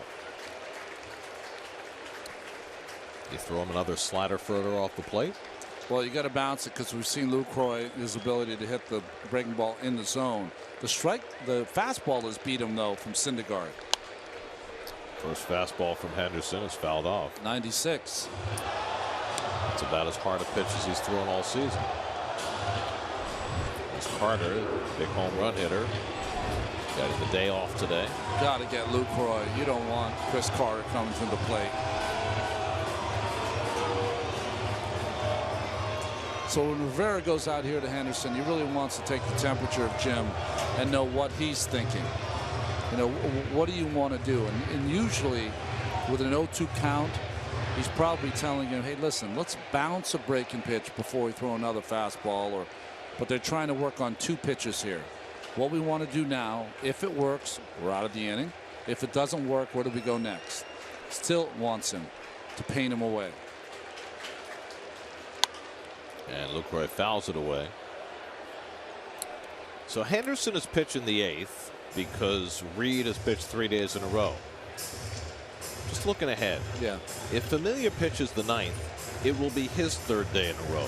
Do you want Familia working 3 days in a row going into the Washington series? It doesn't bother me because I think he's a 4-day-in-a-row guy. Okay. You know, it comes in. It's really streaky for closers. Braun runs the pitch high. Rivera's throw into the runner. It hits Braun, and he has the stolen base. 3rd stolen base of the year for Braun. who's had some back problems and got hit in the back by the throw.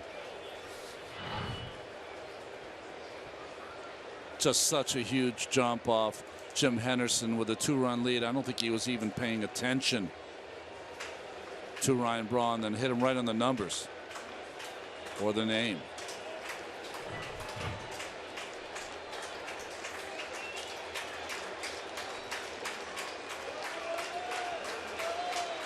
One and two to Lucroy. Right back to Henderson. Side retire. Against his old mates, Henderson gets the job done in the 8th. 3-1 New York.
Honda. Max Scherzer 8 strong innings for the Nationals. They lead 6-2 in the 9th.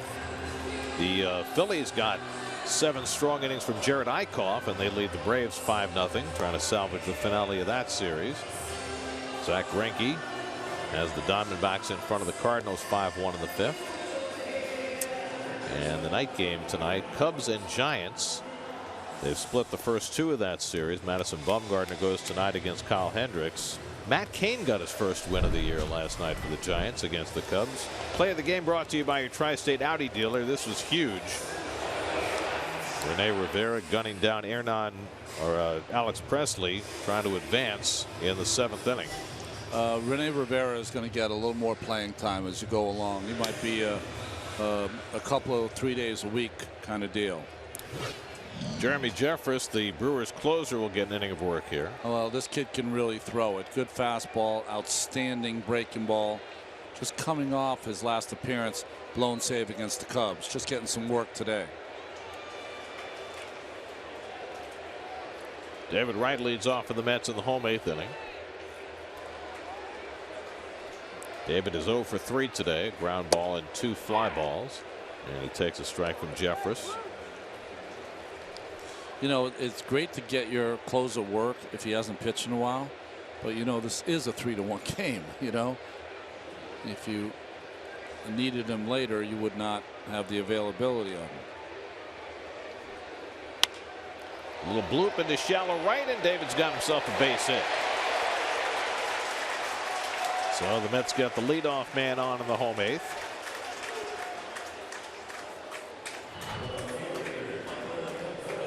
Well, little fastball in, running in, that jams David. We've seen a couple of hits in this series that David has gotten like that.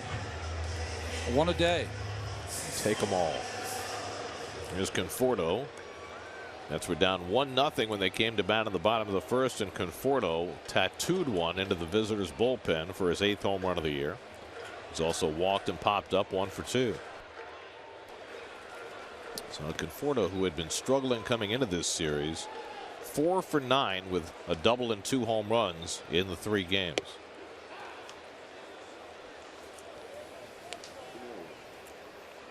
And there is Jeurys Familia, ready to pitch for the 3rd straight day. Picked up a win yesterday, picked up his 14th save the night before.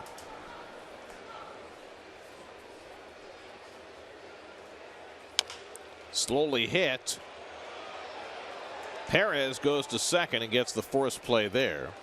3-6 on the fielder's choice, a racing right. Boy, what a good choice by Perez there. That's not that easy. You see a lot of first basemen who don't have any experience. Now he plays all around the infield. They'll take that ball and hand it to the pitcher, but instead makes the strong throw to shortstop to get right.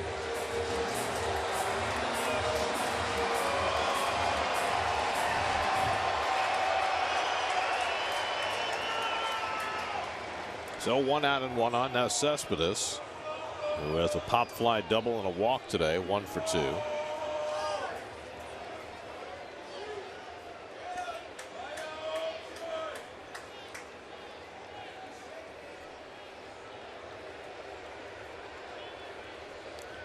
Conforto at first and 1 out. New York Mets baseball is brought to you by NYU Langone Medical Center, made for New York.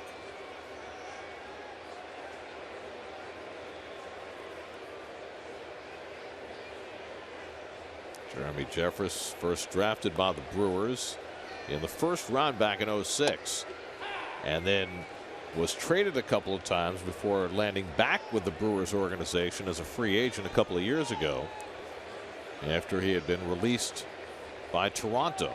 And he's reclaimed his career, and for the first time in his career getting a chance to close games. Toronto would sure love to have that arm right now, wouldn't they?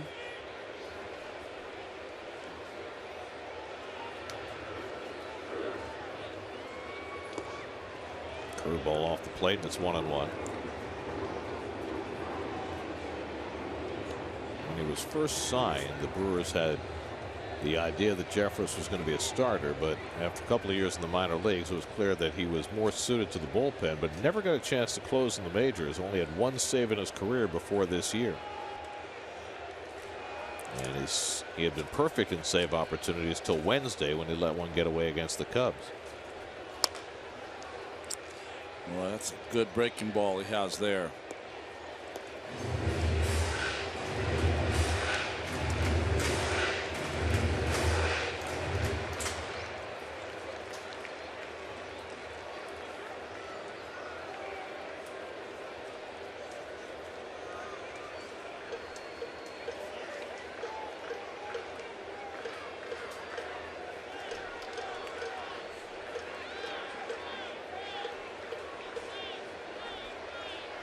One, 2, and it's low and away to Cespedes. 2-2. Gary, he's got the calling card for all baseball players' personal information. Enjoys golf, video games, hunting, and fantasy football. I mean, you could put that on how many percent of the baseball players would you put that on that would be applicable? All he's missing is fishing, and then he'd have the royal flush. And Cespedes with an ugly hack at a fastball as he strikes out for the 2nd out. Well, put it on the board, guys. There'll be less than 5 of these type of at-bats by Cespedes all season long, who was in between and didn't know what to do. So 2 out. Conforto still at first, and here's Neil Walker. 0 for 3 today, just 1 for 10 in this series.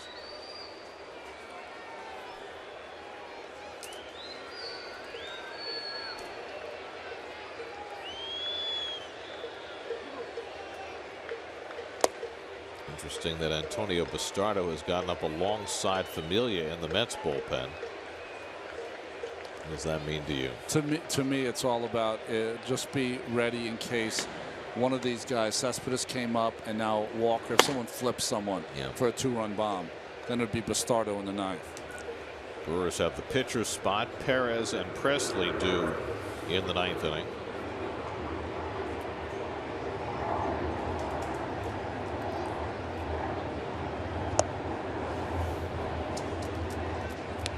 1 to Walker.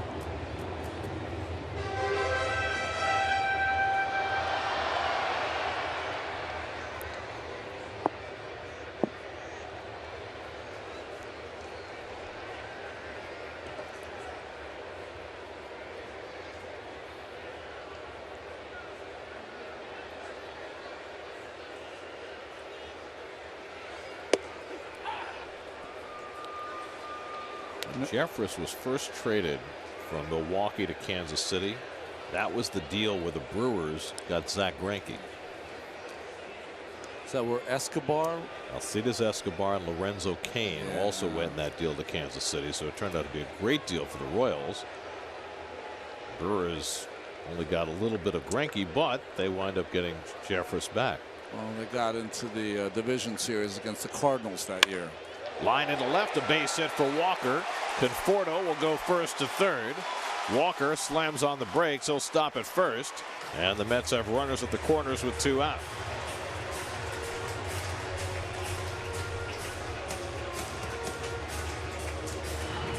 Good hitting by Neal. If he can get more in this mode on that outside fastball and serve it to left field, they're going to shift him. So that's going to be a hit all the time. Nothing for Conforto to do, but you have to run hard here, because the reason you do that, if the outfield bobbles it at all in this kind of game, you got to be ready for Tuffle to send you. So as Dribble Cabrera, who had the 2-run single in the 4th to put the Mets in front, has a chance to add to the lead. Cabrera 1 for 3 on the day. Conforto at third, Walker at first, and 2 out. And the curveball from Jeffress misses, ball 1. Check it. It's a strike. That's the opposite of a ball. Gary Cederstrom just very subtle in his strike calls. He's not a Jim Joyce out there. Saying he's not as loud. Yeah. Grounded down to first. Perez says, I'll take it. And that retires the side. Mets are done in the bottom of the 8th, and now Familia try and keep his save record perfect. Mets going for the sweep, up 3-1.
With Marvin Scott on SNY. It's WB Mason post game live, and trying to get the Mets to the post game.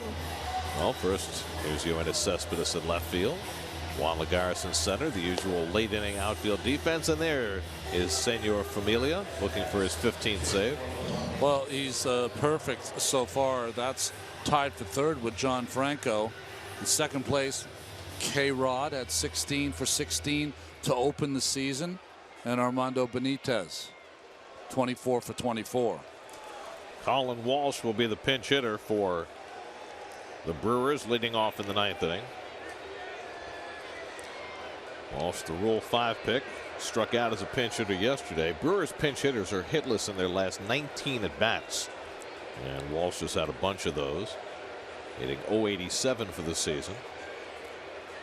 And the switch hitter goes after the first pitch fastball, 0-1. It's amazing to me. The game has changed where you need a runner on. It's the only way you can come back in this game. We've seen it in this series almost each and every time. They are swinging first pitch, not even trying to work the count at all. I mean, it used to be automatic. You're down by 2 runs. You never swing at the first pitch in the 9th.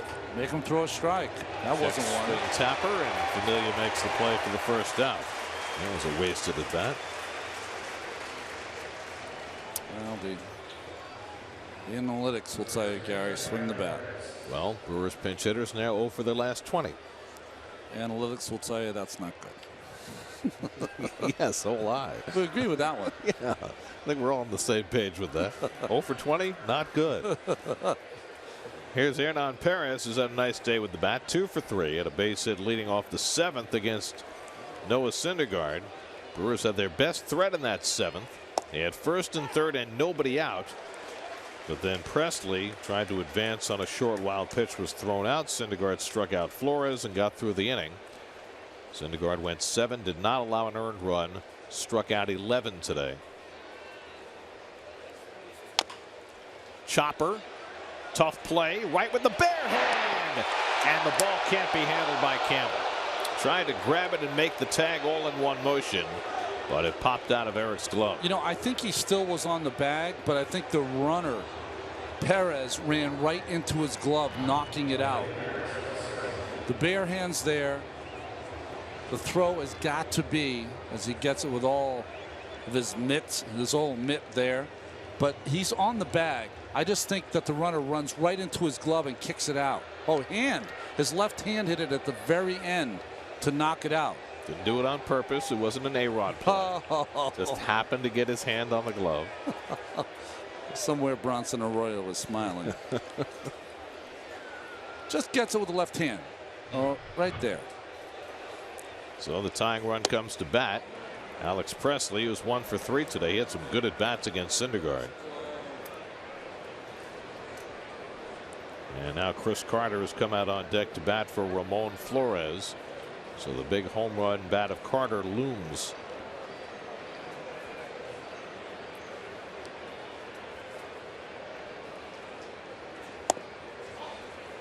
To another Presley.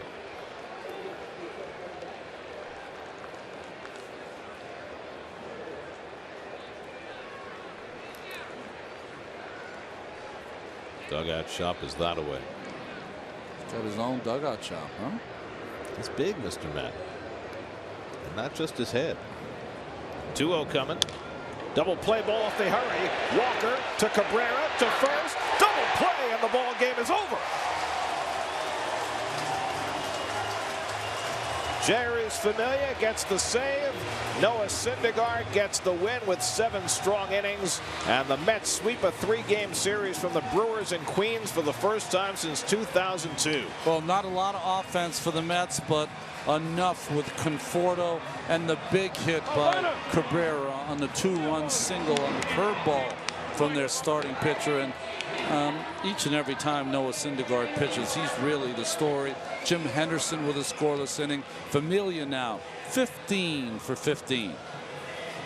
Syndergaard 11 strikeouts, no walks, now has a 1.94 ERA, and Familia gets the infield defense. Listen, Presley can fly, so you got to get rid of this quick.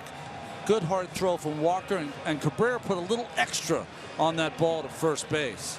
You can watch him kind of line it up and really go for it. I don't know what that move is. I don't even think I can talk about it. It's his version of histrionics. Game summary brought to you by the Jeep Drive and Discover event. Mets sweep the series from the Brewers and head into Washington on a positive note. Now 7 games over 500. Syndergaard 5-2 with a 1.94 ERA through his first 9 starts of the season, as the Mets beat the Brewers for the 3rd straight day. 3-1 the final. The Mets win it. We'll come back with more from Citi Field in just a moment.